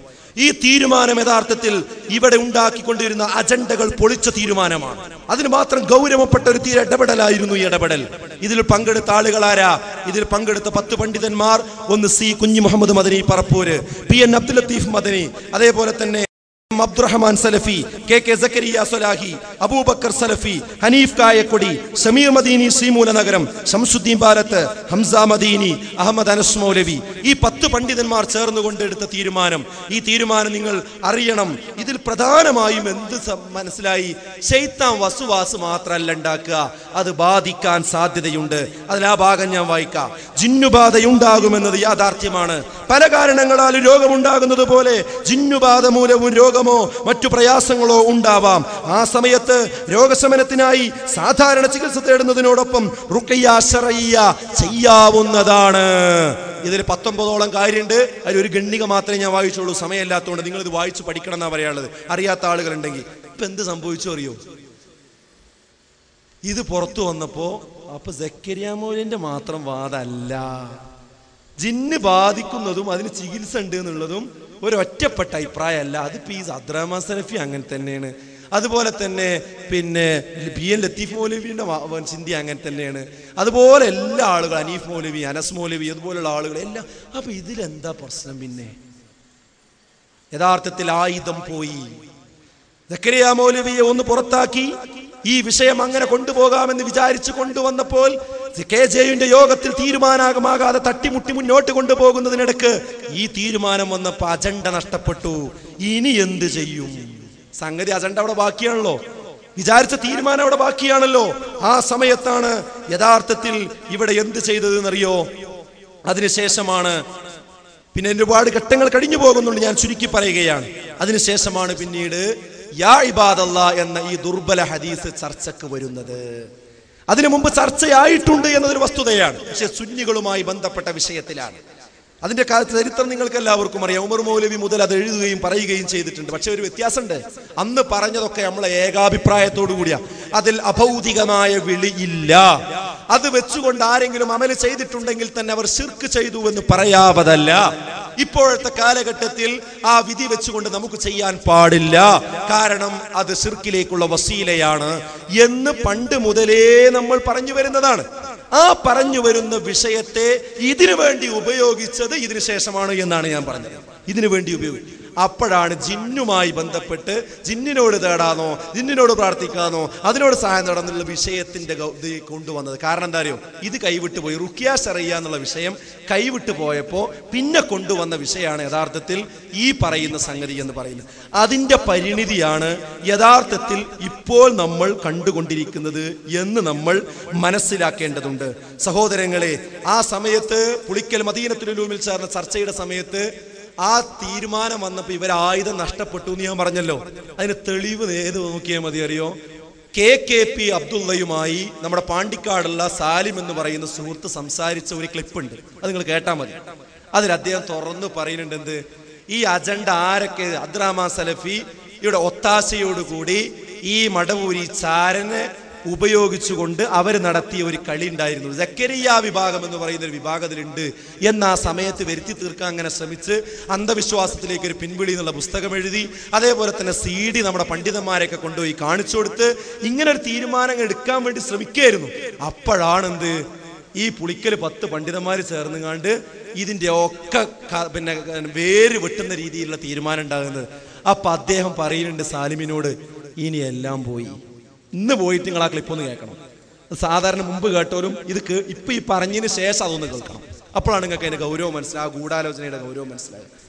അപ്പൊ ഈ വിഷയത്തിൽ ഞങ്ങളോട് അന്ന് തന്നെ പറഞ്ഞിട്ടുണ്ടായില്ലേ, ഇത് നേതാക്കന്മാരെ ഒരിക്കലും നമ്പരുത്, ഓര് നമ്മളെ കളിപ്പിച്ചിട്ടേ. അല്ല, ഈ സലഫി ഇപ്പം കളിപ്പിച്ചതല്ല. അല്ല അല്ലേ? അല്ലല്ല, അത് അയാൾക്ക് എന്തെന്ന് പറഞ്ഞാ ഈ ആയുധം നഷ്ടപ്പെട്ടവന്റെ കീഴടങ്ങൽ എന്ന് പറയല്ലേ, എന്നതുപോലെ കുരുതിയിട്ട് അവസാനം അയാൾ അത്രത്തോളം നമുക്ക് വേണ്ടി ചെയ്തു തന്നിട്ടുണ്ട്. അതുകൊണ്ട് നമുക്ക് പറയാൻ കഴിയില്ല, നമുക്ക് അനുഭവം ഉണ്ട്. എന്നുവെച്ചാല് മൂപ്പരെ എന്നെ കൊണ്ട് ഓരോരുത്തരെയും പിടിപ്പിച്ചിട്ട് ഞാനിങ്ങനെ പോകുമ്പോ ഓരോരുത്തരും MM മദനിന്റെ വീട്ടിലെത്തിയപ്പോ പറയുന്ന MM മദനി വിളിച്ചിട്ട് ആ പുറത്ത് ഗേറ്റിലുണ്ട് KKP നിൽക്കുന്നത്, നിങ്ങളെ കാണാൻ വന്നതാണ്. എന്നിട്ട് ഞാൻ നേരിട്ട് ചെന്ന് KKP ആണെന്ന് പറഞ്ഞ് ഏത് KKP, എന്ത് KKP, എന്തിനാ വന്നതെന്നൊക്കെ പറഞ്ഞ് ചൂടാവുകയും ചിലപ്പോ നമ്മൾ പറഞ്ഞൊന്നും കേൾക്കില്ല വരും. അങ്ങനെ നമ്മളെ വിളിക്കുകയും അവിടെ മറ്റേ ഇതിന്റെ ലൈബ്രറിയിൽ ഇരുത്തുകയും ചെയ്ത് പുളിക്കല്ല്. എന്നിട്ട് അവിടുന്ന് നമ്മൾ കാണിച്ചു കൊടുക്കുന്ന CD അരമണിക്കൂറിലധികം നമ്മളുടെ ലാപ്ടോപ്പിൽ വെച്ച് കാണുകയും ഞങ്ങൾ പറയുന്നത് മുഴുവനും കേൾക്കുകയും എഴുതി വെക്കുകയും ചെയ്തു. ഇത് ചിലക്ക് എമ്മതിൽ ഞങ്ങൾ പറഞ്ഞത് കേൾക്കാൻ ഇയാള് സന്നദ്ധനായത് പടച്ചനെ പഠിച്ചിട്ടൊന്നല്ല, സലഫി പറഞ്ഞപ്പം സ്വീകരിച്ചതാ. അങ്ങനെ തന്നെ AP-ന്റെ അടുത്ത് പോയപ്പോ ഫസ്റ്റിൽ AP-ന്റെ അടുത്ത് സംസാരിക്കാൻ കഴിഞ്ഞത് ഇയാൾ ഇടപെട്ടിട്ടാണ്. AP-ന്റെ അടുത്ത് പോയപ്പോ ഓരോ സ്ഥലത്തുനിന്നും നമ്മൾ എത്തുന്ന എവിടെത്തി ഇങ്ങനത്തെ വിളിക്കും, അവിടെ എത്തി എന്നാ നിങ്ങൾ പോയിക്കോളൂ, വേറെ ആരുമില്ല അവിടെ എന്ന് വരെ ഫോണിൽ നിരന്തരം വിളിച്ചിട്ട് 10-40 പണ്ഡിതന്മാരുമായി ബന്ധപ്പെടുത്തിയതൊക്കെ, അതായത് എല്ലാ പ്രവർത്തി ഞാൻ നിങ്ങളോട് ആരോടും എല്ലാം പറയാൻ കഴിയുന്ന വെച്ച് പറയാനില്ല. ഈ വിഷയത്തില് വളരെ ഇൻവോൾവ് ആയിരുന്നു, നമ്മളെക്കാളും താല്പര്യം ഉണ്ടായിരുന്നു, നമ്മളെക്കാളും ശ്രമിച്ചിരുന്നു. ഇങ്ങനെ അണ്ടർഗ്രൗണ്ട് വർക്ക്. ശരി. അല്ല ഞാൻ വിചാരിച്ചെന്തോ നിങ്ങൾക്ക് നേരിട്ട് ബന്ധമില്ല നിങ്ങൾ പറഞ്ഞല്ലോ സലഫിനോട്. അങ്ങനെ നിങ്ങൾ നേരിട്ട് ബന്ധപ്പെടലില്ല, ഫോണിലും മടിയാണെന്നൊക്കെ പറഞ്ഞു. അത് മൂപ്പരുടെ ഒരു ഇതാണ് നേരിട്ട് പറയാന്നുള്ളത്. മൂപ്പർക്ക് ആര് അത്ര വിശ്വാസമില്ല നിലക്കാണ്. പിന്നെ അല്ല മൂപ്പരത് പറയണ്ട്, ഫോണിൽ പറയണ്ടില്ല, ഫോൺ ചോർത്താൻ വരെ ചെയ്യാലോ. അല്ല മൂപ്പര് നിങ്ങളോടോ ഇങ്ങനെ വിളിച്ചിരുന്നതോ ഒപ്പല്ല ആളുകളോടോ? എങ്ങനെ നിങ്ങളാ വിളിച്ചിരുന്നത് അതോ ഒപ്പല്ല ആളുകളോ നിങ്ങളെ കാണാൻ പോകുമ്പോ? ഇല്ല, മൂപ്പര് ഇങ്ങോട്ട് വിളിക്കലാണ്.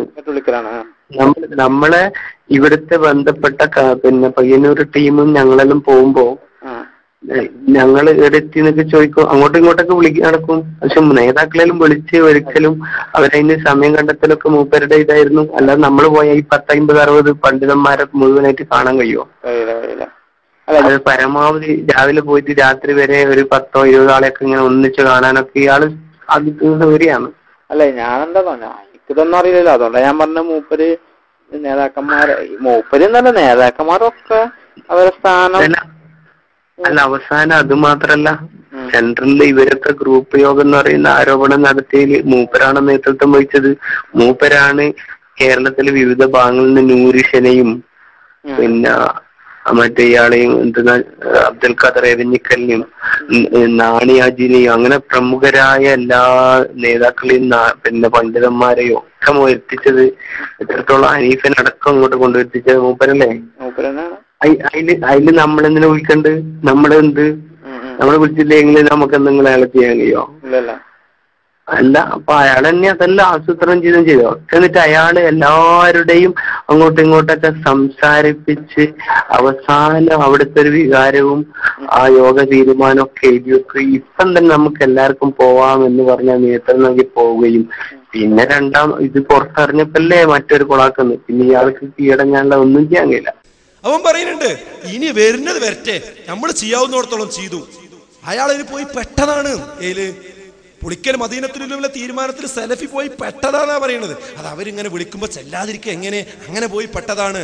ഇനി വരുന്ന മാതിരി വരട്ടെ. എന്നിട്ട് അവൻ അവിടെ പറയുന്നത് വേറൊരു വാക്കുണ്ട്, ഇനി ഒറ്റ മാർഗമുള്ളൂ. എന്താ പറയണ വാക്ക് അറിയോ? ഇനി സംഘടന കയ്യിലായി, സംഘടന ഇതിന്റെ ഒരു സ്വാധീനം ഉണ്ടായിട്ട് സംഘടന ഉപയോഗിച്ചുകൊണ്ട് എന്തെങ്കിലും ചെയ്യാൻ പറ്റുമോ എന്ന് ഇനി നോക്കണ്ടുള്ളൂ. അതാണ് ഇപ്പൊ നടന്നുകൊണ്ടിരിക്കുന്നത്. ഇപ്പൊ സംഘടന കൈപ്പിടിയിലാക്കി, അതാണ് ഇലക്ഷനിൽ വേണ്ടി ഉപയോഗിച്ചത്. അപ്പൊ ഈ തീരുമാനം വന്നപ്പോ എന്താക്കി, ഇനി ഇലക്ഷനിലൂടെ നോക്കല്ലാതെ വേറെ മാർഗമല്ല. അപ്പൊ ഇലക്ഷനിലൂടെ 2 ചേരിയാക്കണ്ട. ആദ്യം ചേരിയാക്കണമെങ്കിൽ എന്ത് വേണം? 2 കാര്യം വേണം. ചേരിയാക്കണമെങ്കിൽ ഒന്ന് തകരാറ് തൗഹീദിൽ പറ്റിയിട്ടുണ്ട് എന്ന് ആദ്യം പ്രപ്പഗണ്ട അടിച്ചു കൊടുക്കണം. അതിനാണ് ജിന്ന് വിവാദം എടുത്തിട്ടത്. അതെടുത്തിട്ടിട്ട് ആദ്യം ബഹുമാനായ TP തന്നെ പറഞ്ഞു, എന്ത് ജിന്നിനോട് പ്രാർത്ഥിക്കാമെന്ന് പറയുന്ന, അല്ലെങ്കിൽ അങ്ങനെ പ്രാർത്ഥിക്കാൻ പാടുണ്ടോ ഇല്ലേ എന്ന് ഒരു ചർച്ച തന്നെ നമുക്കിടയിലുണ്ടായി. നിങ്ങൾ ആ ക്ലിപ്പ് കേട്ടിട്ടുണ്ടാവും. എന്നാൽ മുജാഹിദുകളുടെ ആശയങ്ങൾ മുജാഹിദിന്റെ ശത്രുക്കൾക്കും വളരെ വ്യക്തമായി അറിയാം. അള്ളാഹുവിനെ മാത്രമേ ആരാധിക്കൂ, അള്ളാഹുവിനോട് മാത്രം സഹായം തേടൂ എന്ന് പരസ്യമായി പ്രഖ്യാപിച്ചുകൊണ്ട് ഖുർആന്റെ പ്രഖ്യാപനം അത് സമൂഹത്തിൽ വെച്ച് അതിനുവേണ്ടി പ്രവർത്തിക്കുന്ന നാം അള്ളാഹു അല്ലാത്തവരെ വിളിച്ച് പ്രാർത്ഥിക്കാൻ പറ്റൂലേ എന്നൊരു വാദം നമ്മിലേക്ക് കടന്നു വന്നോ? എഴുതുമില്ല. നിങ്ങൾ ആലോചിച്ച് നോക്കും. അതാണ് പറഞ്ഞോടുകൂടി നമ്മളെ കാരണവന്മാരൊക്കെ സാധുക്കളല്ലേ, പടച്ചോനെ ജിന്നിനോട് അല്ലല്ലാത്തോട് പ്രാർത്ഥിക്കാന്നുള്ള ചർച്ച ഈ പ്രസ്ഥാനത്തിൽ ഉണ്ടാകുകയെ അങ്ങനെ ഒരു വിഭാഗം ഉണ്ടെങ്കിൽ അവരൊന്ന് കാണണല്ലോ എന്ന് സ്വാഭാവികമായിട്ട് നമ്മളെ കാരണവന്മാര് പിന്നെ ചിന്തിക്കൂലേ. ഞാൻ ആ ഉപ്പമാരെ കുറ്റം പറയില്ല, ആ പിന്നെ കാരണന്മാരെ ഞാൻ തെറ്റു പറയില്ല, കാരണം അവർക്ക് തൗഹീദിനോടുള്ള സ്നേഹമേ ഉള്ളൂ. അവരങ്ങനെ വിചാരിച്ചത്. അങ്ങനെ ഒരു വിചാരം ഒരു ഭാഗത്ത് ഉണ്ടാക്കി വെച്ചു. മറുഭാഗത്തോ ഇലക്ഷൻ വിജ്ഞാപനം പുറപ്പെടുവിച്ചു. ഇലക്ഷൻ വിജ്ഞാപനത്തില് അങ്ങനെ പരസ്യമായിട്ട് ഇതൊക്കെ പാടെ എഴുതാൻ കഴിയില്ലല്ലോ. അതിലൊരു കുതന്ത്രം ഒപ്പിച്ചു. എന്താ? 40 വയസ്സിന് താഴെയുള്ള ആളുകൾ ഒരിക്കലും തന്നെ KNMന്റെ ഒരു എക്സിക്യൂട്ടീവിലും വരാൻ പാടില്ല. അതിന് കാരണം എന്താ അറിയോ? 40 വയസ്സിന് താഴെയുള്ള ആളുകളാണ് ഈ വിഷയത്തിൽ കൂടുതൽ ഈ റുഖിയ ശറിയയും അതുപോലെ ബന്ധപ്പെട്ട കാര്യങ്ങളൊക്കെ പഠിച്ച കൂടുതൽ ആളുകൾ അവരാ. അതിന് കാരണം എന്താ വെച്ചാൽ ഈ നെറ്റും അതുപോലെയുള്ള സൗകര്യങ്ങളൊക്കെ അവർ കൂടുതൽ ഉപയോഗിക്കും, കൂടുതൽ മനസ്സിലാക്കി. അപ്പൊ അവർ ഈ വിഷയം മനസ്സിലാക്കിയിട്ടുണ്ടെന്ന് ഇവർക്ക് അറിയാം. അപ്പൊ അവർ ഏതെങ്കിലും KNMന്റെ എക്സിക്യൂട്ടീവിൽ, എവിടെ സ്റ്റേറ്റിൽ മാത്രമല്ല ശാഖയിൽ പോലും വരാൻ പാടില്ല. എന്റെ മുതിർന്ന ആളുകള് ഇതിലിരിക്കുന്നുണ്ടെങ്കിൽ നിങ്ങൾ ഇന്ന് പോയിട്ട് KNMന്റെ ആ സമയത്തിറക്കി വിജ്ഞാപനങ്ങളെ കയ്യിലുണ്ടെങ്കിൽ ഒന്ന് വായിച്ചു നോക്കണം. അതിനുണ്ട് പാനൽ അവതരിപ്പിക്കാൻ പാടില്ല, 40 വയസ്സിന് താഴെയുള്ള ആളുകൾ വരാൻ പാടില്ല. ഇത് എഴുതി ചേർത്തു. പക്ഷെ നമ്മളെ സാധുക്കളായ ആളുകൾക്ക് അത് വായിക്കുമ്പോൾ അത്ര തന്നെയാണ് മനസ്സിലാവൂലല്ലോ, അത് നടപ്പാക്കണം തോന്നൂലല്ലോ. അപ്പൊ എന്തു വേണം? ആളുകളെ ഇത് പറഞ്ഞു കൊടുക്കാന് യോഗത്ത് പറയാൻ പറ്റുമോ? അത് ഇലക്ഷൻ ഓഫീസർമാരെ യോഗം വിളിച്ചു കൊടുത്ത് പറയാൻ പറ്റുമോ? പറ്റൂല. കാരണം എന്താ? അവിടെ അത് പറഞ്ഞു കൊടുത്താൽ അത് എന്തോ ഒരു ലക്ഷ്യത്തിന്റെ പിന്നിലുണ്ടെന്ന് തോന്നും, അവിടെയും പറയാൻ പറ്റൂല. അതിനാണ് സ്വാഭാവികമായും ഗ്രൂപ്പ് യോഗം ആവശ്യമായി വരിക. ഗ്രൂപ്പ് യോഗം അവിടെയാണ് ആവശ്യമായി വരിക. അങ്ങനെയാണ് CD ടവറിൽ ആ സമയത്ത് തന്നെ അവർ ഒരു ഗ്രൂപ്പ് യോഗം വിളിച്ചു ചേർക്കുന്നത്. ആ ഗ്രൂപ്പ് യോഗം ജൂൺ മാസത്തിലാണ് നടന്നത്. അതെല്ലാവരും ആ ഡേറ്റ് കാണാപ്പാടം പഠിക്കണം. അവിടെ മുതലാണ് ഇതിന്റെ ദിശ തിരിഞ്ഞത് എന്ന് നമ്മൾ മനസ്സിലാക്കണം. നോക്കിങ്ങള് 5/6/2011 CD ടവറിൽ ആ യോഗം ചേർന്നത്. ആ യോഗത്തിൽ ആരൊക്കെ പങ്കെടുക്കണ അറിയോ?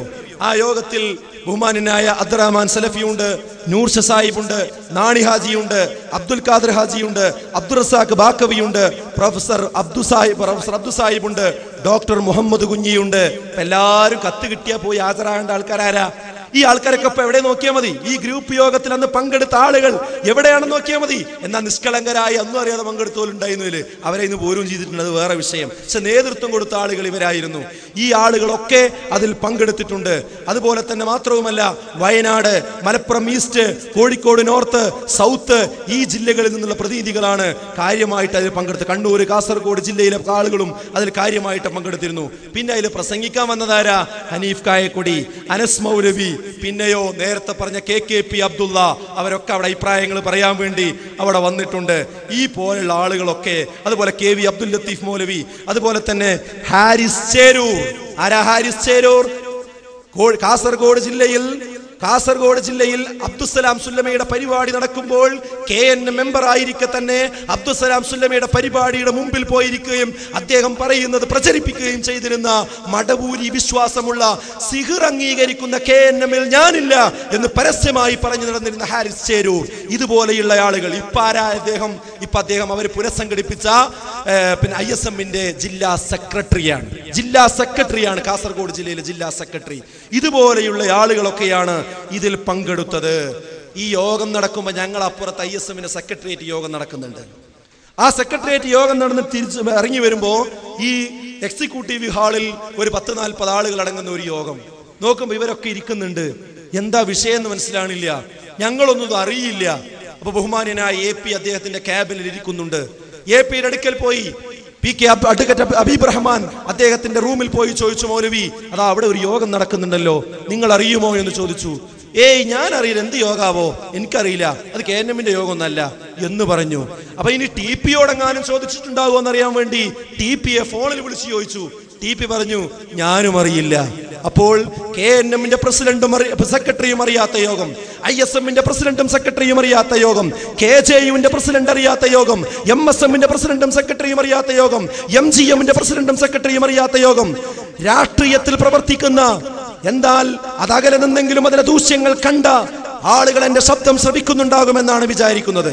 ഒരു സംസ്ഥാന തല തെരഞ്ഞെടുപ്പ് പ്രഖ്യാപിച്ചു വെച്ച ഒരു സന്ദർഭത്തിൽ KNM-ന്റെയും ISM-ന്റെയും MSM-ന്റെയും ഒന്നുമല്ലാത്ത ഔദ്യോഗികമല്ലാത്ത ഒരു യോഗം നമ്മുടെ ആസ്ഥാനത്ത് തന്നെ വെച്ച് നടക്കുമ്പോൾ ആ യോഗത്തിന്റെ പിന്നിലുള്ള ഉദ്ദേശം എന്ത് എന്ന് വായിക്കാൻ ഇനിയും സാധാരണക്കാരെ, ഇതിനെ സ്നേഹിക്കുന്നവരെ, തൗഹീദുള്ളവരെ, കാരണവന്മാരെ നിങ്ങൾക്ക് ചിന്തിക്കാൻ കഴിയുന്നില്ലേ? മാത്രവുമല്ല, ആ യോഗത്തിൽ പങ്കെടുത്തവരാണ് ഇന്ന് ആ കമ്മിറ്റിയിലും അതിനെ താങ്ങി നിർത്തുന്നതിലും അതിന് സംവാദം നടത്തുന്നതിലും അതിനു വേണ്ടി നടക്കുന്നതിലും എല്ലാം മുന്നിൽ നിൽക്കുന്നത് എന്ന് വരുമ്പോൾ എത്രത്തോളം ഗൗരവമുണ്ട് ആ യോഗത്തിന്. ഇസ്ലാഹി കേരളത്തിനെ ഈ രൂപത്തിൽ ചേരിതിരിക്കുവാനും ഈ രൂപത്തിൽ തമ്മിൽ തെറ്റിപ്പിക്കുവാനും മിമ്പറുകളിൽ നിന്ന് പിടിച്ചെടുക്കുവാനും ആളുകളെ പരസ്പരം പകപോക്കുവാനും വാപ്പയെയും മക്കളെയും തെറ്റിച്ചതിന്റെ പിന്നിലും ആ യോഗത്തിനുള്ള പങ്ക് വരുന്ന നാളുകളിൽ ഇസ്ലാഹി കേരളം വിചാരണ ചെയ്യുന്ന നാളുകളാണ് വരാൻ പോകുന്നത് എന്ന് മാത്രമേ എനിക്കതിൽ പറയാനുള്ളൂ. ചില്ലറ വിഷയമല്ലത്. ഞാനിത് പറയുമ്പോൾ കുറച്ച് സൗണ്ട് കൂടിയിട്ടുണ്ടാവും. എന്താ അത്ര രോഷത്തോടു കൂടി പറയുന്നു എന്ന് നിങ്ങൾ വിചാരിക്കുന്നുണ്ടാകും. സംഘടനാ സെറ്റപ്പിനെ സംബന്ധിച്ച് അറിയാവുന്ന ആളുകൾക്കറിയാം. ഒരു സംസ്ഥാന തെരഞ്ഞെടുപ്പ് പ്രഖ്യാപിച്ച ഒരു സാഹചര്യത്തിൽ ഇങ്ങനെ ഒരു യോഗം, ആരുടെയും പേരില്ലാത്ത ഒരു യോഗം, ഉത്തരവാദപ്പെട്ട മെമ്പർമാർ പങ്കെടുത്തുകൊണ്ടുള്ള ഒരു യോഗം, ആ യോഗത്തിലാണ് ഇതിന്റെ തഫ്സീർ നടക്കുന്നത്. എന്തിന്റെ തഫ്സീർ? വിജ്ഞാപനത്തിന്റെ തഫ്സീർ.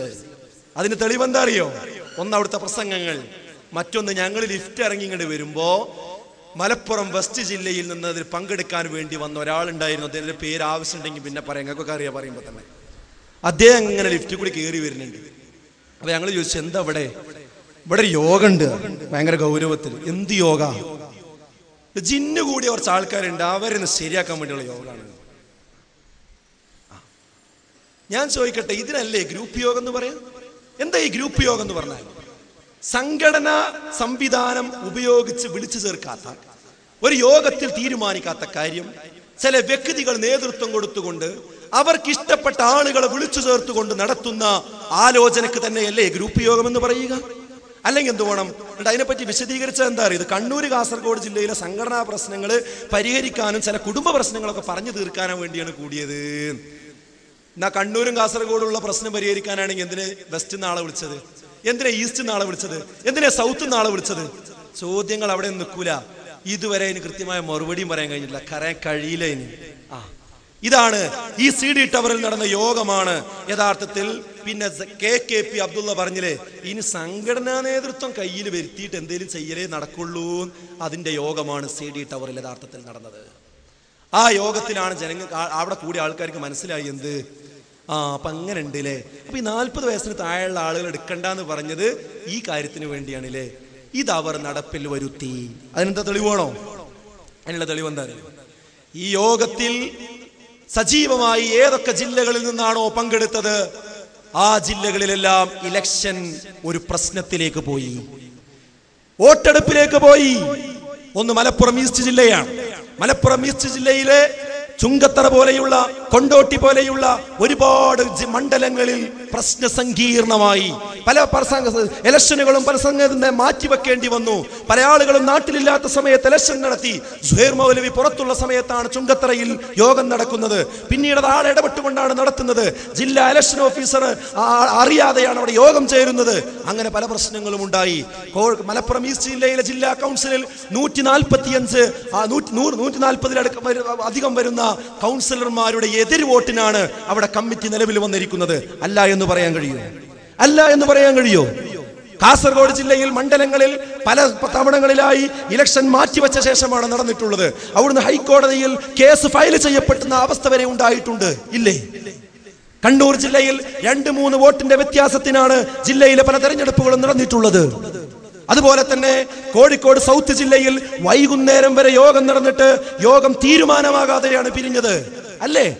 യോഗം തീരുമാനമാകാതെയാണ് പിരിഞ്ഞത്. എന്റെ മുതിർന്ന ആളുകൾ ശ്രദ്ധിക്കുക, ഒരു വലിയ വിഷയമാണ്.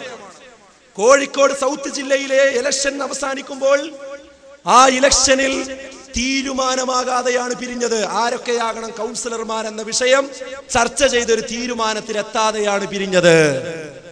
എന്നിട്ട് അതിനുശേഷം പിന്നെ ചില ആളുകൾ കൂടി ഉണ്ടാക്കിയ ഒരു മധ്യസ്ഥ തീരുമാനത്തിന്റെ അടിസ്ഥാനത്തിലാണ് പിന്നെ അവിടുന്ന് കൗൺസിലർമാരെ നിശ്ചയിക്കുന്നത്. അതിന് നിയമസാധുതയുണ്ടാകണമെങ്കിൽ എന്ത് വേണം? അത് വീണ്ടും കൗൺസിൽ വിളിച്ച് അത് തീരുമാനമാക്കി മിനിറ്റ്സിൽ ഒപ്പുവെച്ച ശേഷം മാത്രമേ അത് തീരുമാനമാകുള്ളൂ യഥാർത്ഥത്തിൽ. അത് ചെയ്തിട്ടില്ല. ഇപ്പോഴും കോഴിക്കോട് സൗത്ത് ജില്ലയുടെ KNM തെരഞ്ഞെടുപ്പിന്റെ ആ ഭാഗം എങ്ങനെയാണെന്നോ ആ ഭാഗം ആ രൂപത്തിൽ ഇത് തീരുമാനമാകാതെ പിരിഞ്ഞു എന്നാണ് മിനിറ്റ്സിലുള്ളത്. എന്താ അതിന്റെ ഗൗരവം എന്നറിയ? ഈ യോഗത്തിന് പ്രധാനപ്പെട്ട ഒരു ഗൗരവമുണ്ട്. അതെന്താ? ഇപ്പൊ അവിടുന്ന് ഒരു ആള് ഒരു കേസ് ഫയൽ ചെയ്തിട്ടുണ്ട്. അതാ MSMO ESMO ഒന്നല്ല, ഞാൻ അത് പറയണ്ട. KNMന്റെ ഒരു കൗൺസിലർ തന്നെ അവിടുന്ന് ഒരു കേസ് ഫയൽ ചെയ്തിട്ടുണ്ട്. എന്താ കേസിന്റെ മെറിറ്റ് എന്നറിയും? അദ്ദേഹത്തിന്റെ ചോദ്യം എന്താണെന്നറിയും? അദ്ദേഹം പറഞ്ഞിരിക്കുന്നത്, ഞങ്ങളുടെ ജില്ലയിൽ ഇലക്ഷൻ നടത്തിയിരിക്കുന്നത് പൂർണ്ണമായിട്ടല്ല, അതിനുശേഷമാണ് പിന്നെ അവർ മധ്യസ്ഥ തീരുമാന പ്രകാരം ഉണ്ടായിട്ടുള്ളത്. അതുകൊണ്ട് ഞങ്ങളുടെ ജില്ലയിൽ നിന്ന് തെരഞ്ഞെടുക്കപ്പെട്ട സ്റ്റേറ്റ് കൗൺസിലർമാർ ഉൾക്കൊള്ളുന്ന സംസ്ഥാന കൗൺസിൽ ഇൻവാലിഡ് ആണ്. കാരണം ഇവർ ഉൾക്കൊള്ളുന്ന കൗൺസിൽ നിലനിൽപ്പില്ല. വിഷയം മനസ്സിലാവുണ്ടോ? ഇവർ ഉൾക്കൊള്ളുന്ന കൗൺസിലിന് നിലനിൽപ്പില്ല. ആ കൗൺസിലിൽ നിന്ന് തെരഞ്ഞെടുത്ത 35 ആളുകൾ അടങ്ങുന്ന എക്സിക്യൂട്ടീവിനും അതുകൊണ്ട് നിലനിൽപ്പില്ല. ആ 35 ആളുകളിൽ നിന്ന് തെരഞ്ഞെടുക്കപ്പെട്ട ഇപ്പോഴത്തെ ഭാരവാഹികൾക്കും നിലനിൽപ്പില്ല. ഇനി ഒന്നുകൂടി പറയട്ടെ എന്താ അതിന്റെ ഗൗരവം. ഈ കോഴിക്കോട് സൗത്ത് ജില്ലയിൽ നിന്ന് തെരഞ്ഞെടുക്കപ്പെട്ട വ്യക്തിയാണ് ബഹുമാനായ TP അബ്ദുള്ള കോയ മദനി.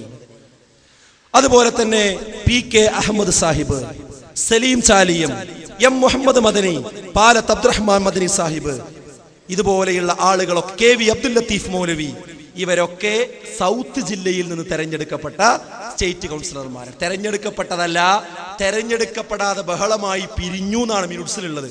പിന്നെ മദ്യം പറഞ്ഞ് കയറി വന്നതാ. മനസ്സിലാക്കണം. അതുകൊണ്ട് അതിന് ഭരണഘടനയുടെ അനുവാദം ഉണ്ടാകണമെങ്കിൽ അത് രണ്ടാമത് ജില്ലാ കൗൺസിൽ വിളിച്ച് അത് അംഗീകരിക്കണം. അങ്ങനെ ഉണ്ടായിട്ടില്ല. അപ്പോൾ എന്തു വന്നു? ഇപ്പോൾ നിലനിൽക്കുന്ന പ്രസിഡന്റിന് ഇപ്പോൾ ഈ സർക്കുലർ അയക്കാൻ, അതിൽ ഒപ്പിടാൻ അധികാരമില്ല. PK അഹമ്മദ് സാഹിബിന് വൈസ് പ്രസിഡന്റ് ആകാൻ അനുവാദമില്ല. KV അബ്ദുൽ ലത്തീഫ് മൗലവിക്ക് കൗൺസിലിൽ വരാൻ അനുവാദമില്ല. സലീം ചാലിയത്തിന് എക്സിക്യൂട്ടീവിൽ വരാൻ അനുവാദമില്ല. പാലത്ത് അബ്ദുറഹ്മാൻ മദനിക്ക് വരാൻ അനുവാദമില്ല. ഇത് അഷറഫ് അനുവാദമില്ല പറഞ്ഞാൽ വരാൻ പാടില്ല എന്നല്ല, ഞാൻ അത്ര വലിയ ആളായിട്ട് പറയില്ല. ഭരണഘടന പാലിക്കുന്നുവെങ്കിൽ സംഘടന സംഘടന സംഘടന സംഘടന സംഘടന എന്ന് പറഞ്ഞ് 1000 തവണ പറഞ്ഞ് സർക്കുലറിന്റെ ഗൗരവം പറയുമ്പോൾ ഇതാ ഈ ചോദ്യം പ്രസക്തമാണ്. അല്ലാത്ത ഞങ്ങൾക്കും പ്രസക്തം നല്ലത്. പക്ഷേ പള്ളിയിൽ നിന്ന് മിമ്പർ വന്ന് ആ ആളിന് അടുത്ത ആഴ്ച ഖുത്ബ പറയാൻ പാടില്ല എന്ന് പറയുന്നത് എന്തിന്റെ അടിസ്ഥാനത്തിലാ? ഈ സർക്കുലറിന്റെ അടിസ്ഥാനത്തിലാണ്. ഈ സർക്കുലറിന് വിലയുണ്ടാകണമെങ്കിൽ നിയമപരമായി ഭരണഘടനാപരമായി കൃത്യമായ മാനദണ്ഡങ്ങൾ പാലിച്ച് തെരഞ്ഞെടുക്കപ്പെടുന്ന പ്രസിഡന്റിന് മാത്രമേ ഈ സർക്കുലറിൽ ഒപ്പുവെക്കാൻ അവർ കൂടി തീരുമാനിക്കുന്ന തീരുമാനങ്ങൾക്ക് വിലയുള്ളൂ. അല്ലാതെ അല്ല. സാധാരണ നടന്നു പോകുന്ന സിസ്റ്റം ആണെങ്കിൽ ഞങ്ങൾ ആരും ഇതിനെ എതിർക്കാൻ പോണില്ല. കാരണം എന്താ? അങ്ങനെ ഒരു ചെറിയ വിഷയമല്ലേ ഉള്ളൂ. അത് പിന്നീട് മധ്യസ്ഥമായിട്ട് തീരുമാനിച്ചിട്ടുണ്ടല്ലോ. പക്ഷേ പിന്നെ മദ്യം പറഞ്ഞ് തീരുമാനിച്ചത് ഇങ്ങനെ ഹുസൈൻ സലഫിയെ പോലെയുള്ള, അതുപോലെ തന്നെ നമ്മുടെ മഹാന്മാരായ പണ്ഡിതന്മാരെ ഒന്നിന് പിറകെ ഒന്നായി ഒഴിവാക്കാനായിരുന്നുവെങ്കിൽ ഇല്ല, ഇസ്ലാഹി കേരളം ഇത് അനുവദിക്കുകയില്ല. ഇതുപോലെ തന്നെ പരിശുദ്ധമായ മിമ്പറുകളിൽ നിന്നും ഇത്രകാലം തൗഹീദ് പറഞ്ഞ ഓരോ പണ്ഡിതന്മാരെയും അവിടെ നിന്ന് ഇറക്കിവിടാൻ തിരൂര് പോലെയുള്ള മസ്ജിദ് തൗഹീദ് പോലെയുള്ള പള്ളികളിൽ നിന്ന്, കോട്ടക്കൽ പോലെയുള്ള പള്ളികളിൽ നിന്ന്, ഇതുപോലെ തന്നെ ഫൈസൽ മൗലവിയെ പോലെയുള്ള ഇതുപോലെയുള്ള ഒരുപാട് പണ്ഡിതന്മാരെ അവരെടുക്കുന്ന ക്ലാസുകൾ മുടക്കാനും അവരെടുക്കുന്ന QSLSകൾ നിർത്തിവെപ്പിക്കാനും അവർ പറയുന്ന ഖുത്ബകൾ മരവിപ്പിക്കുവാനും ഉപയോഗിക്കാൻ വേണ്ടി സർക്കുലർ തയ്യാറാക്കാനാണ് കോഴിക്കോട് സൗത്ത് ജില്ലയിലെ ഈ ഇലക്ഷൻ നിങ്ങൾ ഈ രൂപത്തിൽ ചെയ്തത് എങ്കിൽ അത് ഇസ്ലാഹി കേരളം അനുവദിക്കുകയില്ല. ആ സർക്കുലറിന് വില കൽപ്പിക്കുകയില്ല. അതുകൊണ്ട് ഈ ശബ്ദം ശ്രവിക്കുന്ന ആളുകൾ, എന്റെ കാരണവന്മാർ ശ്രദ്ധിക്കുക. സർക്കുലർ വന്നില്ലേ എന്ന് പറഞ്ഞുകൊണ്ട് നിങ്ങൾ ഒരിക്കലും അതുപോലെ വിഴുങ്ങരുത്. ആ സർക്കുലറിന്റെ പിന്നിലുള്ള കരങ്ങൾ ദുർബലമാണ്. ആ കരങ്ങൾ അതിന്റെ യഥാർത്ഥ വഴികളിലൂടെ തെരഞ്ഞെടുക്കപ്പെട്ടവരല്ല. അതുകൊണ്ട് ആ കാര്യങ്ങൾ തീരുമാനമാകാതെ ഇന്ന് KNMന്റെ സംസ്ഥാന എക്സിക്യൂട്ടീവും കൗൺസിലും എടുക്കുന്ന തീരുമാനങ്ങൾ ഒരിക്കലും ഭരണഘടനാപരമായി നിലനിൽക്കുന്നതല്ല എന്ന സത്യം നമ്മൾ തിരിച്ചറിയേണ്ടതുണ്ട്. സുഹൃത്തുക്കളെ, എന്താ വിഷയം? എന്നിട്ട് ആ സർക്കുലർ വെച്ചിട്ടാണ് നാട്ടുകാരിൽ മുഴുവൻ തമ്മിൽ തെറ്റിപ്പിക്കുന്നത്.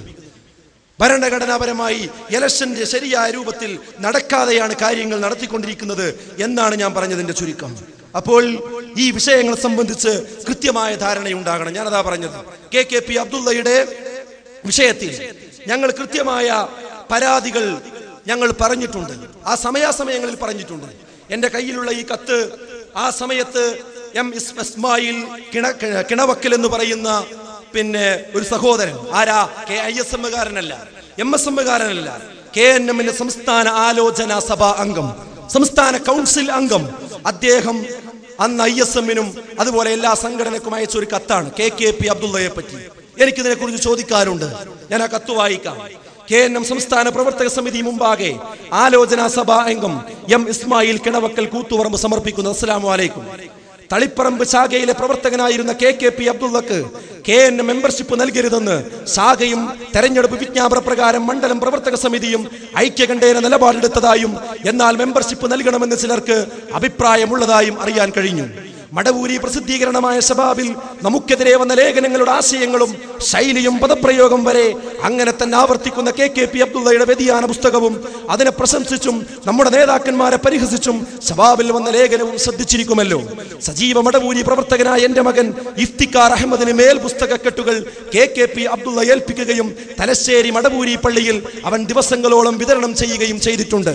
വ്യക്തവും കൃത്യവുമായി ഈ തെളിവ് മടവൂരി ആശയത്തിലല്ലാത്ത എന്റെ മറ്റു മക്കളും ഭാര്യയും പ്രവർത്തക സമിതി നിശ്ചയിക്കുന്ന ആരുടെ മുമ്പിലും പറയാൻ തയ്യാറാണെന്ന് കൂടി അറിയിക്കുന്നു. ആയതിനാൽ ശാഖയും മണ്ഡലവും ഒറ്റക്കെട്ടായി മെമ്പർഷിപ്പ് നൽകരുതെന്ന് ശുപാർശ ചെയ്യപ്പെട്ട KKP അബ്ദുള്ള നമ്മുടെ മെമ്പർഷിപ്പ് ഫോമിലെ പ്രതിജ്ഞ ലംഘിച്ച വ്യക്തി കൂടിയാണെന്ന് തെളിഞ്ഞതിനാൽ അദ്ദേഹത്തിന് മെമ്പർഷിപ്പ് നൽകരുതെന്ന് ഇതിനാൽ അഭ്യർത്ഥിക്കുന്നു എന്ന് M ഇസ്മായിൽ കിണവക്കൽ സംസ്ഥാന ആലോചനാ സഭാ അംഗം. കോപ്പി KNM സംസ്ഥാന പ്രസിഡന്റ്, KNM സംസ്ഥാന ജനറൽ സെക്രട്ടറി, KNM സംസ്ഥാന ഭാരവാഹികൾ, ISM സംസ്ഥാന ജനറൽ സെക്രട്ടറി, MSM സംസ്ഥാന ജനറൽ സെക്രട്ടറി, MGM സംസ്ഥാന ജനറൽ സെക്രട്ടറി. ഇത്രയും ആളുകൾക്ക് കോപ്പി. അങ്ങനെ ഞങ്ങൾക്ക് തന്ന കോപ്പിയുടെ പകർപ്പാണ് എൻ്റെ കയ്യിലുള്ളത്.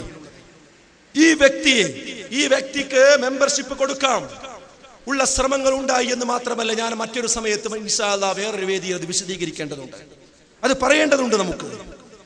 അന്ന് ഞങ്ങൾ പറഞ്ഞു ഈ വ്യക്തിയെ സംബന്ധിച്ച് കൃത്യമായ ധാരണകൾ ഞങ്ങൾ കൊടുത്തു. ഞങ്ങൾ അത് ISMന്റെ നടപടിക്രമങ്ങളുമായി മുന്നോട്ട് പോകുന്ന സന്ദർഭത്തിൽ TP അതിന് ആദ്യം അനുകൂലമായി നിന്നു. പ്രൊഫസർ അബ്ദു സാഹിബിന്റെ ഇടപെടലോടുകൂടി അദ്ദേഹം അതിൽ സൈലന്റായി. അതാണ് പിന്നീട് സംഭവിച്ചത്. ഞാൻ പറയുന്നത് ഇദ്ദേഹത്തെ മുന്നിൽ വെച്ച് കളിച്ചത് അബ്ദുറഹ്മാൻ സലഫിയാണ്. അതിനുള്ള തെളിവ് നേരത്തെ പറഞ്ഞ സംഭാഷണം മാത്രമല്ല, അതുപോലെ അനവധി തെളിവുകളുണ്ട്. സഹോദരങ്ങളെ, അങ്ങനെ ഇലക്ഷൻ അട്ടിമറിക്കാൻ ഒരു ഭാഗത്ത് ജിന്നിനോട് തേടുന്നുണ്ട് എന്നൊരു പ്രപ്പകണ്ട് അടിച്ചുവിടുകയും അങ്ങനെ സാധാരണക്കാരായ ആളുകൾ അതിൽ പ്രയാസപ്പെടുകയും ചെയ്തു. എന്നാൽ ഇതിന്റെ മറുവർത്തമാനം പറയാൻ സക്കരിയ മൗലവിക്ക് അവകാശമുണ്ടോ? അതൊരു സുപ്രധാനമായ ചോദ്യമാണ്. ആ സന്ദർഭത്തിൽ ഏകപക്ഷമായി സംഘടനാ യോഗങ്ങളിലൂടെ വിശദീകരിച്ചു കൊണ്ടിരിക്കുന്ന വിശദീകരണങ്ങൾക്ക് മറുപടി പറയാൻ അദ്ദേഹത്തിന് നിർവൃത്തിയില്ല, സാധ്യതയില്ല, അവസരമില്ല. പറഞ്ഞ അച്ചടക്കലംഘനായി, പുറത്ത് പ്രശ്നം പറഞ്ഞ ആളായി. അവ മിണ്ടാതിരിക്കുക. സ്വാഭാവികമായിട്ട് നമ്മളെ കാരണന്മാർ തെറ്റിദ്ധരിക്കും. നമ്മളെ കാരണവന്മാരിൽ കുറച്ച് ആളുകൾ ഇത് തെറ്റിദ്ധരിച്ചതിന് ഞാൻ അവരെ കുറ്റം പറയില്ല. കാരണം അവർ കേട്ടത് ആ കാര്യങ്ങളാണ്, ഇതിന്റെ മറുവശം കേട്ടിട്ടില്ല. പിന്നെ ഇവർ ഈ തീരുമാനം എടുത്തല്ലോ, എന്നിട്ട് ഇതൊക്കെ പിടിച്ച് അങ്ങനെയാണ് KNMന്റെ സംസ്ഥാന തെരഞ്ഞെടുപ്പ് നടക്കുന്നത്. ഇൻഷാ അല്ലാഹ് അതുമായി ബന്ധപ്പെട്ട കാര്യങ്ങളും പറയാണ്ട്, അതൊക്കെ ഇനിയും മറ്റൊരിക്കലാവാമെന്നാണ് എനിക്ക് പറയാനുള്ളത്. അങ്ങനെ പുതിയ കമ്മിറ്റി വന്നവർ തെരഞ്ഞെടുപ്പ് പുറത്താക്കലുകൾ തുടങ്ങി. അങ്ങനെ സക്കരിയ മൗലവിയെ പുറത്താക്കിയിട്ട് ഇത് വിശദീകരിക്കാൻ ഇവർക്ക് പ്രയാസം. കാരണം എന്താ? ഇത് കൗൺസിലിൽ കൂടി പാസ്സാകണം, അപ്പോഴേ ഇതിനെന്ത് കിട്ടും, ഒരു ഉറപ്പ് കിട്ടുള്ളൂ. പക്ഷെ കൗൺസിലിൽ പാസ്സാകണമെങ്കിൽ എന്ത് വേണം? ജിന്നിനോട് തേടാമെന്നും അല്ലെങ്കിൽ പ്രാർത്ഥിക്കാമെന്നോ ഒക്കെയുള്ള വാദമുണ്ട്. ഇബാദല്ലാഹ് എന്ന് വിളിക്കാം എന്നൊക്കെ പറഞ്ഞിട്ടൊക്കെ വരുത്തി തീർത്തിട്ട് ജനങ്ങൾക്കിടയിൽ സക്കരിയ മൗലവി ഒരു ഖുറാഫി ആയിട്ടുണ്ട്, ഒരു മുശ്രിക്കായിട്ടുണ്ട് എന്ന് തോന്നുന്ന രീതിയിൽ ജനങ്ങളെ പഠിപ്പിക്കണം. അതിനെന്താ തന്ത്രം? അതിനു വേണ്ടി ഇവർ ചെയ്തതാണ് നിങ്ങൾ വളരെ ഗൗരവത്തിൽ ആലോചിക്കേണ്ടത്. അതായത് KNMന്റെ എക്സിക്യൂട്ടീവ് കഴിഞ്ഞു. ആ എക്സിക്യൂട്ടീവ് കഴിഞ്ഞ ശേഷം പിന്നെ കുറച്ച് ദിവസം മാത്രമാണ് കൗൺസിലിനുള്ളത്. ആ കൗൺസിലിന് മുമ്പായി ഈ കാര്യം കൗൺസിലർമാരെ പഠിപ്പിക്കേണ്ടതുണ്ട്. അതിനെന്ത് ചെയ്തു എന്നറിയോ? എക്സിക്യൂട്ടീവ് കഴിഞ്ഞ ഉടനെ 3 സ്ഥലങ്ങളിൽ അത് വിഷയം പഠിപ്പിക്കാൻ വേണ്ടി 3 വിശദീകരണ യോഗങ്ങൾ വെച്ചു. പ്ലാനിങ് മനസ്സിലാക്കണം നിങ്ങൾ. എന്തിനാ? കൗൺസിലിൽ വന്ന് ഇതിനെ ചോദ്യം ചെയ്യാതിരിക്കണം. ആര്? കൗൺസിലർമാരുടെ കൂടി അനുവാദം കിട്ടിയാലേ എക്സിക്യൂട്ടീവ് എടുത്ത തീരുമാനം പുറത്തു പറയാൻ കഴിയുള്ളൂ, അല്ലെങ്കിൽ തീരുമാനം പ്രാവർത്തിക രംഗത്ത് വരുള്ളൂ. അപ്പൊ എന്ത് വേണം? കൗൺസിലിന് മുമ്പായി കൗൺസിലർമാരെ വിളിച്ച് അവർക്ക് ഈ വിഷയം പഠിപ്പിക്കണം. അതിനു വേണ്ടിയാണ് 2022 ആഗസ്റ്റ് 29-ാം തീയതി കോഴിക്കോട് മണ്ണിൽക്കടവെന്ന് പറയുന്ന സ്ഥലത്ത്, കൊടുവള്ളിയിലെ മണ്ണിൽക്കടവെന്ന് പറയുന്ന സ്ഥലത്ത് ഒരു പള്ളിയുടെ മുകളിൽ വിദേശത്തുള്ള ഇന്ന് അവർക്ക് വേണ്ടി വാദിച്ചു കൊണ്ടിരിക്കുന്ന ഒരു സഹോദരന്റെ ഒത്താശയോടുകൂടി ആ പള്ളിയുടെ മുകളിൽ ഒരു വിശദീകരണ യോഗം വെച്ചു. അവിടേക്ക് എന്ത് ചെയ്തു? കാസർഗോഡ്, കോഴിക്കോട് നോർത്ത്, വയനാട്, കോഴിക്കോട് സൗത്ത് പോലെയുള്ള ജില്ലകളിലെ കൗൺസിലർമാരെയും അവർക്ക് വിളിച്ചാൽ കിട്ടുന്ന കാരണവന്മാരെയൊക്കെ അവിടെ വിളിച്ചു വരുത്തി. എന്നിട്ട് രാത്രി 12 മണി വരെ, അന്ന് മുതലാണ് ഈ 12 മണി വരെയുള്ള വിശദീകരണം തുടങ്ങിയത്. 12 മണി വരെ ചോദ്യോത്തരം, മുഖാമുഖം. എന്നിട്ട് എന്താ സ്ഥാപിക്കുന്നത്? ഈ എക്സിക്യൂട്ടീവ് എടുത്ത തീരുമാനം പറയാം. സംഘടന സംഘടന സംഘടന സംഘടന സംഘടന എന്ന് പറയുന്നവർ ശ്രദ്ധിക്കുക. ഏത് സംഘടനയിലാണ് നിങ്ങൾ ഇത് കണ്ടിട്ടുള്ളത്? ഒരു എക്സിക്യൂട്ടീവ് ഒരു തീരുമാനമെടുത്താൽ ആ തീരുമാനം പുറത്ത് പറയുന്നതിന് മുമ്പ് കൗൺസിലിന്റെ കൂടി അനുവാദം വാങ്ങേണ്ടതുണ്ട്. അത് സാധാരണ എല്ലാ തീരുമാനങ്ങളും അങ്ങനെയെന്നല്ല ഞാൻ പറയുന്നത്. ഒരു പ്രധാന നിർണായക തീരുമാനമാകുമ്പോൾ എന്നിട്ട് അതിന്റെ ഇടക്ക് പിന്നെ ഏകപക്ഷീയമായി വിശദീകരിക്കുന്നത് ശരിയാണോ? സക്കരിയ മൗലവിയെ കത്തുകൊടുത്ത് ഒരു ഭാഗത്ത് ഒതുക്കി നിർത്തുകയും അദ്ദേഹത്തിന് പറയാനുള്ളതൊന്നും പറയാൻ സമ്മതിക്കാതിരിക്കുകയും എന്നിട്ട് ഇവരെന്ത് ചെയ്തു? ഈ രീതിയിൽ കത്തുകൊടുത്തു 29-ാം തീയതി മണ്ണിൽ കടവ് വിശദീകരിക്കുകയാണ്. എന്നിട്ട് വ്യാപകമായിട്ട് ഏകപക്ഷീയമായി ഈ 23 നടപടിക്രമങ്ങളാണ് പഠിപ്പിച്ചു ആൾക്കാരെ. അതിന് മറുപടി പറയാൻ സക്കരിയ മൗലവി ഒപ്പം അവിടെ ഇല്ല, വേറെ ആരും തയ്യാറാകണില്ല. കാരണം പറഞ്ഞ അപ്പം തന്നെ എന്തായി? തെളിവായി, പുറത്ത് വിശദീകരിച്ചു എന്നുള്ള തെളിവായി. ആലോചിച്ചോക്കാ നിങ്ങൾ. അങ്ങനെ പഠിപ്പിച്ചു. ഒന്ന്. അതിനുശേഷം പിറ്റേ ദിവസം തന്നെ 30-ാം തീയതി അതിനൊക്കെ പ്ലാനിങ് ഉണ്ടോ അല്ലേ നിങ്ങൾ ആലോചിച്ചു. എന്താ അന്ന് വിളിച്ചാൽ എല്ലാവരും വരുമോ? അല്ല, അതിന്റെ മുമ്പുള്ള പ്ലാനിങ് ഉണ്ട്. നല്ലോണം ആലോചിച്ചോളൂ. ഇതൊരു ക്രമപ്രവൃത്തമായിട്ടാണ് ഈ കാര്യം നടന്നിട്ടുള്ളത്.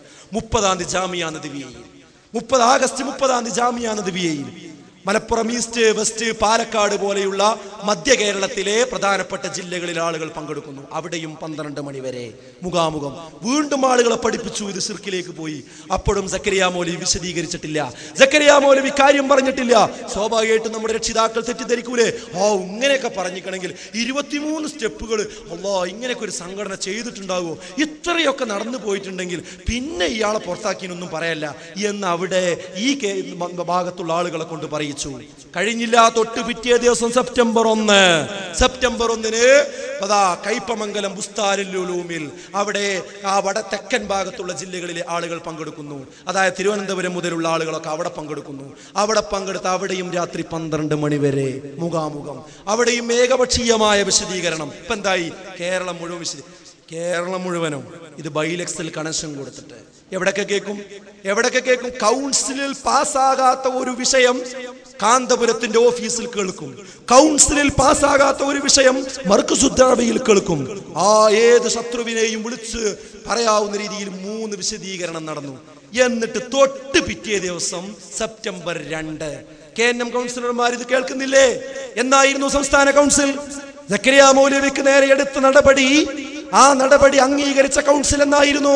സെപ്റ്റംബർ 2. നിങ്ങൾ പോയില്ലേ CD ടവറിൽ? ആ യോഗം നടക്കുന്നതിന് മുമ്പ് ഇത്രയും ഗ്രൗണ്ട് വർക്കുകൾ നടന്നതിന് ശേഷമാണ് അവിടെ സംസ്ഥാന കൗൺസിൽ അംഗങ്ങൾ വന്നു ചേരുന്നത്. മാത്രവുമല്ല, മാതൃഭൂമി പത്രത്തിൽ ഒരു വാർത്തയും അവർ കണ്ടിട്ടുണ്ട്. എന്താ വാർത്ത?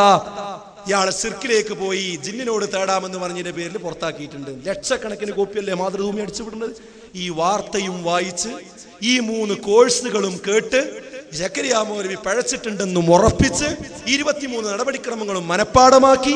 എന്നിട്ട് ഇനി എന്താ? ഈ സക്കരിയ മൗലവിനെ കിട്ടിയ തൂക്കിക്കൊല്ലാൻ റെഡിയാണ് ആര്? സംസ്ഥാന കൗൺസിലർമാർ.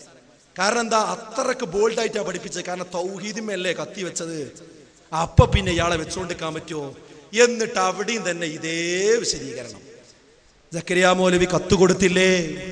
എക്സിക്യൂട്ടീവിന്റെ മുമ്പിൽ കത്തുകൊടുത്തില്ലേ? ആ യോഗത്തിൽ തീരുമാനമെടുക്കുന്നതിന് മുമ്പ് കത്തുകൊടുത്തില്ലേ? ആ കത്ത് ഇന്ന് നിങ്ങൾ വായിക്കണം. ഇത് കേട്ട ശേഷങ്ങളൊന്ന് വായിക്കണം. അന്ന് വായിക്കുമ്പോൾ അതിന്റെ ഗൗരവം നിങ്ങൾക്ക് മനസ്സിലാവില്ല. ഇന്ന് പോയിട്ട് വായിക്കണം. ആ കത്തില് കൃത്യമായി പറഞ്ഞു, ഇതാ എന്റെ വാദങ്ങൾ ഇന്നതാണ്, ഇന്ന വിഷയങ്ങളാണ് എനിക്കുള്ളത്, ഇത് പരിഗണിക്കണം. എക്സിക്യൂട്ടീവിന്റെ മുമ്പിൽ ആ കത്ത് വായിച്ചോ? ശേഷം നടന്ന കൗൺസിലിന്റെ മുമ്പിൽ ആ കത്ത് വായിച്ചോ? വായിച്ചില്ല. മറിച്ച് എന്ത് ചെയ്തു? അവിടെ ഏകപക്ഷീയമായി ആ വിശദീകരണം വീണ്ടും നടക്കുന്നു. നടപടിക്രമങ്ങൾ വീണ്ടും വിശദീകരിക്കുന്നു. ഈ 3 യോഗത്തിലും പങ്കെടുക്കാത്ത ഏതെങ്കിലും കൗൺസിലർമാരുണ്ടെങ്കിൽ അവരും കൂടി കാര്യം മനസ്സിലാക്കട്ടെ എന്നുള്ള രക്കുന്നതാണിത്. അതാണ് പറഞ്ഞു കഴിഞ്ഞ ഉടനെ പിന്നെന്താ അങ്ങോട്ട് തിരിച്ചു പറയാനുള്ളത്? എല്ലാരും ചോദിക്കണില്ലേ, ഒരാൾക്ക് വേണ്ടി ഈ കൗൺസിലർമാരൊക്കെ മിണ്ടാതിരുന്നു ഞങ്ങൾ പറയുന്നത്? അതും ശരിയല്ല, മിണ്ടും ചെയ്തിട്ടുണ്ട്. അവിടെ കാസർഗോഡ് ജില്ലയിലെ ഒരു കൗൺസിലർ എഴുന്നേറ്റ് നിന്നിട്ടുണ്ട്. ഞങ്ങൾ നടത്തിയ ഹദീസ് സെമിനാറിനെ കുറിച്ച് നിങ്ങൾ പറഞ്ഞത് ശരിയല്ലെന്ന് പറഞ്ഞിട്ടുണ്ട്. പക്ഷേ അദ്ദേഹത്തിന് എഴുന്നേൽക്കാനും സംസാരിക്കാനുള്ള അവസരം പൂർണ്ണമായി ഉണ്ടായില്ല. വേഗം വിഷയം മാറ്റി അടുത്ത ഘട്ടത്തിലേക്ക് പോയി. ചർച്ച അവിടെ അനുവദിച്ചിട്ടില്ല. ബഹുമാന്യനായ കരിവള്ളി മുഹമ്മദ് മൗലവിയുടെ സമാപന സംസാരം ആരെങ്കിലും അന്ന് ആ കൗൺസിലർമാർ റെക്കോർഡ് ചെയ്തവരുണ്ടെങ്കിൽ ഒന്ന് കേൾക്കണം. എന്താ അദ്ദേഹം കൃത്യമായിട്ട് അന്ന് പറഞ്ഞു അല്ലേ? ഒരു ആചാര്യ കഥ പറഞ്ഞു. ഒരു ആചാര്യ കേസ് കൊടുത്ത് ജയിച്ച കഥ. അദ്ദേഹത്തിന്റെ കേസ് ജയിച്ചു. അപ്പൊ ആചാര്യോട് ചോദിച്ചു, എങ്ങനെ ആചാര്യ നിങ്ങൾ ഈ കേസ് ജയിച്ചത്? അതിന്റെ മുടുക്കൊണ്ടൊന്നല്ല, മറ്റവന്റെ വക്കീലിന്റെ മോശം കൊണ്ടാണ്. അദ്ദേഹത്തിന്റെ അടുത്ത് ന്യായം ഉണ്ടായിട്ടൊന്നല്ല, മറ്റേ എതിരാളിയുടെ വക്കീൽ മോശമായതുകൊണ്ടാണ്. അതായത് സക്കരിയ മൗലവിക്ക് വേണ്ടി വാദിക്കാൻ ഈ യോഗത്തിൽ ആരും ഉണ്ടായില്ല, ചർച്ച ഉണ്ടായില്ല, അതുകൊണ്ട് വിജയിച്ചതാണെന്നാണ് അതിന്റെ മാന. വേറൊന്നുമല്ല. അത് ഉണ്ടാകാതെക്കാൻ കാരണം എന്താ? നേരത്തെ അങ്ങനെ പഠിപ്പിച്ചുകൊണ്ടൊന്നും. അതാണ് വിഷയം, വേറൊന്നുമല്ല. ഞങ്ങളൊന്നും അങ്ങനെയല്ല. ആര് പറഞ്ഞു? അതിനുശേഷം ഉണ്ടായിരുന്ന വാദങ്ങൾ നിങ്ങളൊന്ന് ആലോചിച്ച് നോക്കി. എന്തൊക്കെ വാദങ്ങൾ മാറ്റി. വാദങ്ങൾ ഓരോന്ന് മാറ്റിയില്ല സഹോദരങ്ങളെ. ആദ്യം പ്രാർത്ഥിക്കാൻ പാടുണ്ടോ ഇല്ലേ എന്നുള്ള ചർച്ച ഉണ്ടായി എന്നുള്ള വാദം പിന്നീട് മാറ്റി. ഇബാദത്തുള്ളയാണ് പ്രശ്നം എന്ന് പറഞ്ഞത് പിന്നെ അതല്ലാന്നാക്കി മാറ്റി. അതുപോലെ തന്നെ സോവനീറിൽ പ്രാർത്ഥിക്കാമെന്ന് എഴുതിയവരുണ്ടെന്ന് പറഞ്ഞിട്ട് അത് മാറ്റേണ്ടി വന്നു. അതുപോലെ തന്നെ കള്ള ഹദീസും പിടിച്ച് വന്നിക്കണെന്ന് പറഞ്ഞിട്ട് പിന്നെ ഇബാദത്തുള്ള വിഷയം എന്ന് പറയാൻ തുടങ്ങി. അതുപോലെ അവസാനം തിരുവനന്തപുരത്ത് വന്ന ഹനീഫ മൗലവി പറഞ്ഞു, ഇങ്ങനെ ഒന്നും ഇയാൾക്ക് വാദമുണ്ട് എന്ന് ഞങ്ങൾ ആരും പറഞ്ഞിട്ടില്ല എന്ന് പറയേണ്ടി വന്നു. അതുപോലെ പിന്നെ റുഖിയ ശറയ്യയുമായി ബന്ധപ്പെട്ട വിഷയത്തിൽ അവസാനം അത് ഉണ്ടെന്ന് സമ്മതിക്കേണ്ടി വന്നു. പിന്നെ പുഴക്കരയും ഒരു ചൂണ്ടലുമാണ് പ്രശ്നം എന്നാ. അത് ഈ സ്റ്റെപ്പുകളൊക്കെ കഴിഞ്ഞതിന് ശേഷമല്ലേ പിന്നെ ഇവിടെ തൃശ്ശൂർ പ്രസംഗിച്ചപ്പോൾ പറഞ്ഞതല്ലേ. അപ്പോൾ അതെങ്ങനെ നടപടിക്ക് കാരണമാകുക? അത് നടപടിക്ക് ശേഷം ഉണ്ടായ കാരണം. അപ്പോൾ അതും ഒരിക്കലും പറയാൻ പാടില്ല. പിന്നെ ഒരു സബബാണ് ഉണ്ടായിരുന്നത്. ആ സബബ് കോഴിച്ചനയിൽ ഇന്ന് പൊളിയുകയും ചെയ്തു. ഏതുപോലെ ആ സ്വമതീയത്തിന്റെ ചീട്ട് കൊട്ടാരം ആ മണ്ണാർക്കാട് പൊളിഞ്ഞ് നിഷ്ഫലമായതുപോലെ ഇന്നിതാ സബബിന്റെ കതും പൊളിഞ്ഞുപോയി. ഫൈസൽ മൗലവി അത് വിശദീകരിക്കുമ്പോൾ ഒരു വാക്ക് എനിക്ക് വല്ലാതെ ഇഷ്ടപ്പെട്ടു. ഇവിടെ സബബല്ല പ്രശ്നം, ഇദ്ദേഹം ഇങ്ങോട്ട് വന്നതിന്റെ സബബാണ് വിഷയം. വളരെ പ്രധാനപ്പെട്ട വിഷയമാണ്. ഇവിടെ ഈ പറഞ്ഞ സബബല്ല വിഷയം. എന്തിനാണ് KKP അബ്ദുള്ളയെ ഉപയോഗിച്ച് ഈ കളി കളിച്ചത്? അതിന്റെ സബബാണ് വിഷയം. എന്തിനാണ് ഈ നാസർ സുല്ലമിയെ ഇങ്ങോട്ട് വിളിച്ചു കൊണ്ടുവന്ന് അദ്ദേഹത്തിന് മുന്നിൽ നിർത്തി മുന്നോട്ട് പോകുന്നത്? അതിന്റെ സബബാണ് വിഷയം. എന്തിനാണ് മഹാഭൂരിപക്ഷമായി വരുന്ന മുജാഹിദ് മനസ്സുകളെ തമ്മിൽ തെറ്റിച്ചത്? അതിന്റെ സബബാണ് വിഷയം. ആ സബബ് തേടിയുള്ള യാത്രയാണ് ഓരോ മുജാഹിദും ഇതാ ഇന്നത്തെ രാത്രി മുതൽ തുടങ്ങിക്കഴിഞ്ഞു. അത് കോഴിച്ചനയിൽ നിന്ന് ഓരോ ദിവസവും ഓരോ അധ്യായങ്ങളാണ് നമ്മൾ തുടങ്ങുന്നത്. ഇതാ ഇന്ന് അതിന്റെ സബബ് അന്വേഷിക്കുകയാണ് കേരളം. ഇനി ജിന്നും സീറും ആരും ഇനി കൂടൂല, അതവിടെ കടന്നു, അത് തീരുമാനമായി. ഇനി എന്തിനാണ് ഞങ്ങളെ തമ്മിൽ തെറ്റിച്ചത്? എന്താണ് ഇതിന്റെ പിന്നിലുള്ള ഗൂഢാലോചന എന്ന് അന്വേഷിക്കുന്ന ദിവസങ്ങളാണ് ഇനി വരാനിരിക്കുന്നത് എന്ന് മാത്രമേ എനിക്കതിൽ സൂചിപ്പിക്കാനുള്ളൂ. മാത്രമല്ല സഹോദരങ്ങളെ, ഈ ഒരു അവസ്ഥയിലേക്ക് ഇവർ പോയപ്പോൾ എവിടെ വരെ എത്തിയെന്നറിയോ? വല്ലാത്തൊരു ഗതികേടായി. ഒന്ന്, മുന്നിൽ നിന്ന് നയിച്ചവർ പിന്നിലേക്ക് നിൽക്കേണ്ടി വന്നു. ഒരു ചില്ലറ വിഷയമല്ലത്. ബഹുമാനായ അക്ബർ സാഹിബ് ഏത് ചോദ്യത്തിനും തുറന്ന വേദിയിൽ തുറന്നു മറുപടി പറയാൻ മുന്നിൽ നിന്ന വ്യക്തിയായിരുന്നു.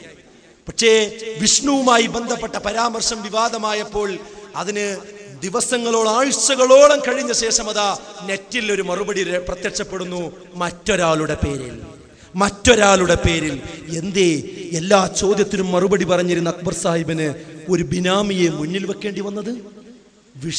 വിഷയത്തിന്റെ ഗൗരവം അവിടെയാണ് അതാണ് ഗതികേട് എന്ന് പറയുന്നത്. മുന്നിൽ നിന്ന് ഖുറാഫികൾക്ക് നേരെ ചീറുകയും അവരുടെ വാദങ്ങളെ അരിഞ്ഞൊഴില്ലാതെയാക്കുകയും ചെയ്യാൻ ഒരു പരിധിവരെ ശ്രമിച്ചിരുന്ന ഹനീഫ് കായക്കൊടിക്കന്തിയെ കോഴിച്ചനയിൽ വന്നപ്പോൾ ഇന്നലെ മിനിഞ്ഞാന്ന് കയറി വന്ന ഒരു മടവൂരി ചാരന്റെ കിതാബെടുത്ത് കൊടുക്കാൻ ഒരവസ്ഥയിലേക്ക് തരം താണത് എങ്ങനെ? പിന്നിലേക്ക് നിൽക്കേണ്ടി വന്നത് എന്തുകൊണ്ട്? ഇവിടെ നമ്മൾ ചോദിക്കേണ്ടതുണ്ട് ആ കാര്യങ്ങൾ. ഇതൊക്കെ അതിന്റെ ഗതികേടിന്റെ ഭാഗം തന്നെയാണ്. വാദങ്ങൾക്ക് സ്ഥിരതയില്ലാതെ പോയി എന്നത് ഈ ഗതികേടിന്റെ ഭാഗമാണെന്ന് നമ്മൾ തിരിച്ചറിയേണ്ടതുണ്ട്. ISM-നും MSM-നും നേരെ എടുത്ത നടപടി വിശദീകരിക്കാൻ കഴിയാത്തതും ഈ ഗതികേടിന്റെ ഭാഗം തന്നെയാണ്. സൗത്ത് ജില്ലയിൽ നിന്ന് പോയ കേസിന് കൃത്യമായ വിശദീകരണം കൊടുക്കാൻ കഴിയാതെ പോകുന്നതും ഇതിന്റെ ഭാഗം തന്നെയാണ്. കൗൺസിൽ CD പുറത്തുപോയത് വിശദീകരിക്കാൻ കഴിയാതെ പോയതും ഈ ഗതികേട് കൊണ്ട് തന്നെയാണ്. ആ KJ-യുടെ തീരുമാനം അന്ന് പുനഃപരിശോധിക്കണമെന്ന് പറഞ്ഞ് കത്ത് കൊടുത്തപ്പോൾ അവർ 38 പോത്തുകളാണെന്ന് പറഞ്ഞ് ഒഴിച്ചു നിർത്തേണ്ടി വന്നത് സ്നേഹിക്കുന്നതും ഈ ഗതികേട് കൊണ്ട് തന്നെയാണ്. മീഡിയ വണ്ണിൽ വരുന്ന എല്ലാ സംഗതികൾക്കും ഇതാ KNM ഒത്താശയുണ്ടെന്ന് അതിന്റെ വൈസ് പ്രസിഡന്റ് പറഞ്ഞിട്ടും അത് വിശദീകരിക്കാൻ കഴിയാത്തത് ഈ ഗതികേട് കൊണ്ട് തന്നെയാണ്. ISM യുവാക്കൾ അഥവാ നമ്മുടെ കൂട്ടത്തിലുള്ള യുവാക്കൾ തന്നെ നമ്മുടെ സംഘടനയിൽ കൂടുതലായി ഉണ്ടായാൽ അത് തീവ്രവാദ ലോബികളുടെ പിടിയിൽപ്പെടുമെന്ന് പറഞ്ഞ് നമ്മുടെ യുവജന സംഘടനയിലെ ആളുകൾക്ക് നേരെ തീവ്രവാദ ആരോപണം നടത്തുന്ന കത്ത് പുറത്തു വിട്ടിട്ട് അതിന് വിശദീകരണം കൊടുക്കാൻ കഴിയാതെ പോകുന്നതും ഈ ഗതികേട് കൊണ്ട് തന്നെയാണ്. ഒരു പ്രോഫ്കോണേ നടക്കുകയുള്ളൂ. ഈ കഴിഞ്ഞ ആഴ്ചയിൽ നമ്മൾ കേട്ടതാണത്. ഉത്തരവാദപ്പെട്ട ആളുകൾ ഉത്തരവാദപ്പെട്ട സംഘടനാ സ്കൂളുകളിൽ പറഞ്ഞതാണത്. ലേ ഉറപ്പിച്ചു വെച്ചോ, ഒന്ന് മാത്രമേ നടക്കുകയുള്ളൂ. ലേ പത്രത്തിൽ കൊടുത്തു, ഇതുമായി ബന്ധമില്ല. പോലീസ് സ്റ്റേഷനിൽ വന്നു, SP-യുടെ ഓഫീസിൽ വന്നു, SI-യുടെ ഓഫീസിൽ വന്നു, CI-യുടെ ഓഫീസിൽ വന്നു. പോലീസ് സ്റ്റേഷനിൽ KNM-ന് ലെറ്റർ പാഡ് ഉപയോഗിച്ച് പരാതി കൊടുത്തു. പോകാവുന്നിടത്തോളം ഒക്കെ പോയി. പക്ഷേ പ്രോഫ്കോൺ നടന്നു എന്ന് മാത്രമല്ല, ഗംഭീരമായി നടന്നു. ചരിത്രത്തിൽ ഇന്ന് വരെ തുല്യതയില്ലാത്ത രീതിയിൽ പ്രോഫ്കോൺ നടന്നു. ഒരർത്ഥത്തിൽ അത് ശരിയാണ്. യഥാർത്ഥ പ്രോഫ്കോൺ ഒന്നേ നടന്നിട്ടുള്ളൂ. അവിടെ പ്രൊഫഷണൽ വിദ്യാർത്ഥികൾക്ക് തന്നെ ഇരിക്കാൻ സീറ്റില്ല. നിന്റെ ഒരു സുഹൃത്ത് വണ്ടിയിലിരുന്ന് പറഞ്ഞൊരു അനുഭവം, കാല് കുഴഞ്ഞ് പുറത്തൊന്ന് കാണാൻ പോയി, പുറത്ത് പന്തലിന്റെ പുറത്ത് വെയിലും കൊണ്ടിങ്ങനെ നിൽക്കുക. അപ്പോ ഏതോ ഒരു കുട്ടി അവിടെ ഇരിക്കുന്നത് കണ്ട് അവൻ പ്രൊഫഷണൽ ആണ്, ഓൻ എന്താ അവിടെ ഇരിക്കണം, ഓൻ ഇരിക്കാൻ എനിക്കും ഇരിക്കാലോ എന്ന് വിചാരിച്ചപ്പോഴേക്കും താജുദ്ദീൻ സലായി വന്നിട്ടുണ്ട്. അവന്റെ തോള് പിടിച്ച് വല്ല കൊണ്ടുപോയിട്ട് അവനെ പുറത്തേക്ക് ഉണ്ടാക്കുന്നുണ്ട്. പ്രൊഫഷണൽ അല്ലാത്ത ഒരു കുട്ടി അവിടെ ഇരുന്നപ്പോഴേക്കും അത് ജനറൽ സെക്രട്ടറി നേരിട്ട് ഇറങ്ങി വന്ന് കസേരയിൽ നിന്ന് പിടിച്ചിട്ട് നല്ലോണം പറഞ്ഞ് നിങ്ങൾക്ക് ഇരിക്കാനുള്ള സ്ഥലം അല്ലത് പറഞ്ഞുകൊണ്ട് പുറത്ത് കൊണ്ടുപോയി. അപ്പൊ ഇവൻ പറയാം, എനിക്ക് അപ്പളാ സമാധാനമായത്. കാരണവന്മാര് പോലും വന്നിട്ട് നമ്മൾ തൽക്കാലങ്ങള് കാണാൻ വന്നാണ് പുറത്ത് നിന്നാ മതി എന്നാ പറഞ്ഞു. കാരണം ഉള്ളിൽ കുട്ടിയാക്കാൻ ഇരിക്കാൻ സ്ഥലമില്ല. എന്നിട്ട് ഇപ്പൊ ഞാൻ അവരെ ബൈലക്സ് എന്ന് കേട്ട വാചകം തരോ, പ്രോഫ്കോൺ മലപ്പുറത്ത് നടന്നത് ഒരു കുടുംബ സമ്മേളനാണ് എന്നാ. ഇത് നടക്കില്ലെന്ന് പറഞ്ഞപ്പോൾ, പത്രത്തിൽ കൊടുത്തപ്പോൾ, ഇതിനെ സ്നേഹിക്കുന്ന ഇതിന്റെ കാരണവന്മാർ ഞങ്ങളുടെ കൂടെയുണ്ട്. അത് നടക്കുന്നുണ്ടോ എന്നൊന്ന് നോക്കാൻ വേണ്ടി അവരെ വന്നു എന്നുള്ളത് ശരിയാ. ആ വന്നവർക്ക് പോലും ഉള്ളിൽ ഞങ്ങൾക്ക് ഇരിപ്പിടം കൊടുക്കാൻ കഴിയാത്തതിന്റെ വിഷമം ഞങ്ങൾക്കുണ്ട്. അവരോട് ഞങ്ങൾ മാപ്പ് ചോദിക്കുകയാണ്. അത് പ്രൊഫഷണൽ സമ്മേളനമായിരുന്നു മര്യാദക്ക്. ഇനിയോ ഇത് പഴയ കാലമല്ല, അതിന്റെ CD ഒക്കെ പുറത്തിറങ്ങും, എല്ലാവരും ഒന്ന് കണ്ടോളി. അപ്പൊ എന്തേ അത് പറഞ്ഞിട്ട് പാലിക്കാൻ കഴിയാതെ പോയത്?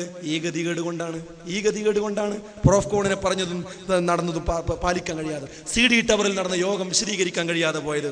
ഇതൊക്കെ അത് തന്നെയാണ്. സഹോദരങ്ങളെ, ഞാൻ അവസാനിപ്പിക്കുകയാണ്.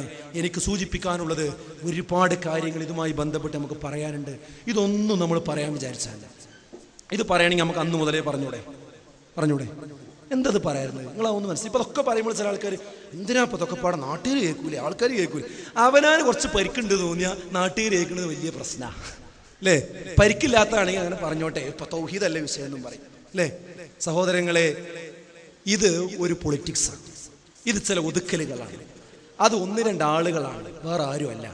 അവർക്ക് ഈ അഖിലാനി ചിന്തയുള്ള കുറച്ച് ആൾക്കാരെ കൂട്ടിക്കിട്ടിയപ്പോൾ അതിനു വേണ്ടി നടന്നു എന്ന് മാത്രം. അത് വില പോകില്ല. നമ്മളാരും KJU-ന്നും KNM-ന്നും ISO-ന്നും MS-ന്നും ആരും പോകില്ല. എല്ലാവരും ഇതിലുണ്ടാവും. നമ്മൾ തന്നെ ഈ പ്രസ്ഥാനം മുന്നോട്ട് കൊണ്ടുപോകും ഇൻഷാ അല്ലാഹ്. അതിൻ്റെ എല്ലാ ലക്ഷണങ്ങളും കണ്ടു തുടങ്ങിയിട്ടുണ്ട്. എല്ലാവരും തയ്യാറായിട്ടുണ്ട്. ഇനി ഈ കാര്യങ്ങൾ കൂടിയാണ് ക്ലിയറായി കഴിഞ്ഞാൽ വിഷയങ്ങളെ സംബന്ധിച്ച് ധാരണയായി ഏകദേശമായി. കോഴിച്ചില സംവാദത്തോടു കൂടി ഇനി ജിന്ന് മറ്റേത് മറിച്ചത് പറഞ്ഞുകൊണ്ട് ആരും നടക്കൂല. അതിൻ്റെ CD ആര് കേട്ടാലും വിഷയം മനസ്സിലാവും. ഇനി അവർക്കും വല്ലാതെ വിശദീകരിക്കാൻ കഴിയില്ല. ഇനി നമുക്ക് ആവശ്യം എന്താണെന്ന് വെച്ചാൽ, ഇനി ആർക്കെങ്കിലും ഇത് പഠിയാത്തുണ്ടെങ്കിൽ ഫൈസൽ മൗലവി തന്നെ എഴുതിയ നല്ലൊരു പുസ്തകം, പ്രാർത്ഥന, തൗഹീദ്, വിവാദങ്ങളും വസ്തുതയും എന്നുള്ള വിഷയം ബുക്ക്. ആ ബുക്ക് ഇവിടെ ഉണ്ടെങ്കിൽ എല്ലാവരും വാങ്ങണം. അത് വാങ്ങിയിട്ട് ആദ്യം മുതൽ അവസാനം വരെ നമ്മൾ വായിക്കണം. ഇപ്പം ഇന്നലെ വളരെ വിമർശന ബുദ്ധിയോടുകൂടി കണ്ടിരുന്ന ഒരു കാരണവർ അദ്ദേഹത്തിന് ഈ പുസ്തകം കൊടുത്തു.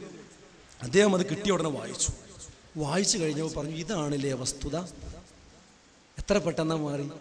അത്രക്ക് പറ്റുന്നൊരു സാധനമാണ്. അത് നിങ്ങൾ വായിക്കണം. അത് വായിച്ചാൽ തന്നെ ആ വിഷയം ക്ലിയറാവും, ശരിക്കും ക്ലിയറാവും. പിന്നെ എന്ത് വേണമെന്നറിയോ, നമ്മുടെ ഉയ്യാത്തുറാസിൻ്റെ ആ ഫത്വ ഉണ്ടല്ലോ, ആ ഫത്വയുടെ കോപ്പി ദർശനം എന്ന് പറയുന്ന ബുള്ളറ്റിൻ്റെ പുറത്തുണ്ട്. അതെല്ലാവരും ഒന്ന് വായിക്കണം.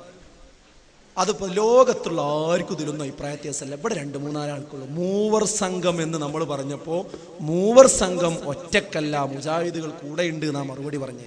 അതിനൊന്ന് മനസ്സിലായി, മൂവർ സംഘം ഉണ്ട് എന്ന് മനസ്സിലായി. ഇനി മുജാഹിദുകൾ കൂടെ ഉണ്ടോ എന്നുള്ളത് ഇവിടുന്ന് അങ്ങോട്ട് എന്ത് ചെയ്യും, ആളുകൾ തീരുമാനിക്കും. സംശയിക്കേണ്ട കാര്യമൊന്നുമില്ല. അതുകൊണ്ട് നിങ്ങളത് വായിക്കണം, പഠിക്കണമെന്ന് മാത്രമേ എനിക്ക് പറയാനുള്ളൂ. ഞാൻ അവസാനിപ്പിക്കുകയാണ്. ഈ പ്രതിസന്ധി നമ്മൾ മനസ്സിലാക്കണ മാതിരി ഇതൊരു സംഘടനാ വിഷയമായിട്ട് അങ്ങോട്ടും ഇങ്ങോട്ടും പറയാന്നുള്ളതിൻ്റെ അപ്പുറം ഇത് നമ്മുടെ പരലോകവുമായി ബന്ധപ്പെട്ടതാണ്. കാരണം അത് തൗഹീദ് പഠിക്കാനൊരു അവസരം ഇതുകൊണ്ട് കിട്ടിയെന്നുള്ളത് വേറൊരു ഹൈർ ഇതുകൊണ്ട് കിട്ടിയതാണ്. അതുകൊണ്ട് നമ്മൾ ഈ കാര്യത്തിൻ്റെ വസ്തുത ശരിക്കും മനസ്സിലാക്കി പഠിച്ചു ഉൾക്കൊണ്ട് ഇതിൻ്റെ ഹക്ക് മനസ്സിലാക്കി മുന്നോട്ട് പോകണം. എവിടെയും ഖുർആൻ ക്ലാസ്സുകളും ഖുതുബകളും മുടക്കാനുള്ള സർക്കുലർ വരുമ്പോൾ 100 ആളുള്ളടത്ത് നിന്ന് 2 ആൾ നീച്ചെന്ന് പറഞ്ഞാൽ അത് നടക്കൂല. അത് പറയാനുള്ളൊരു ആർജവം ഇനിയെങ്കിലും നമ്മൾ കാണിക്കണം. വേഗം സർക്കുലർ വരുമ്പോഴേക്കും സർക്കുലർ വന്നിക്കണേ എന്നാണ് പോകണ്ട. ആ സർക്കുലറിൻ്റെ അവസ്ഥയാണ് ഞാൻ നേരത്തെ വിശദീകരിച്ചത്. അതുകൊണ്ട് മനസ്സിലാക്കുക, ഈ പ്രതിസന്ധി നമുക്ക് തരണം ചെയ്യേണ്ടത് നമ്മുടെ ജീവിതത്തിലാണ്. ഇന്ന് നമ്മളോട് മരിക്കുകയാണെങ്കിൽ പരലോകത്ത് നമുക്ക് ഹൈറ് കിട്ടണം. അതിനോട് സത്യമല്ലാത്തതൊന്നും പറയരുത്, തെറ്റുകൾ പ്രചരിപ്പിക്കരുത്. ഇതൊരു വാശിയുടെ വിഷയമല്ല. ഈ പ്രസ്ഥാനത്ത് നമ്മൾ രക്ഷപ്പെടുത്തണം, ഈ വിഷയത്തിൽ നിന്ന് രക്ഷപ്പെടുത്തണം. ഇതിൻ്റെ യഥാർത്ഥത്തിൽ പ്രശ്നം ഉണ്ടാക്കിയ ആൾക്കാർ ഇന്ന ആളുകളാണെന്ന് സമൂഹത്തിൻ്റെ മുമ്പിൽ കാണിക്കണം. എന്നിട്ട് നമുക്ക് ഒരുമിച്ച് മുന്നോട്ട് പോകണം. അതിന് നമ്മൾ സഹായിക്കണം, സന്നദ്ധമാകണമെന്ന് മാത്രം ഓർമ്മപ്പെടുത്തിക്കൊണ്ട് ഞാൻ എൻ്റെ വാക്കുകൾ അവസാനിപ്പിക്കുകയാണ്. ഇത്രയും സമയം ഇത് വളരെ നിഷ്കളങ്കമായി കേട്ടുനിന്ന എല്ലാവർക്കും സ്വന്തം പേര് നന്ദി പറയുകയാണ്. ഞാൻ പടച്ചതമ്പുരാൻ തൗഹീദോടുകൂടി ജീവിക്കാനും തൗഹീദോടുകൂടി മരണപ്പെടാനുമുള്ള തൗഫീക്ക് അള്ളാഹു നമുക്ക് ഏവർക്കും പ്രദാനം ചെയ്യുമാറാകട്ടെ.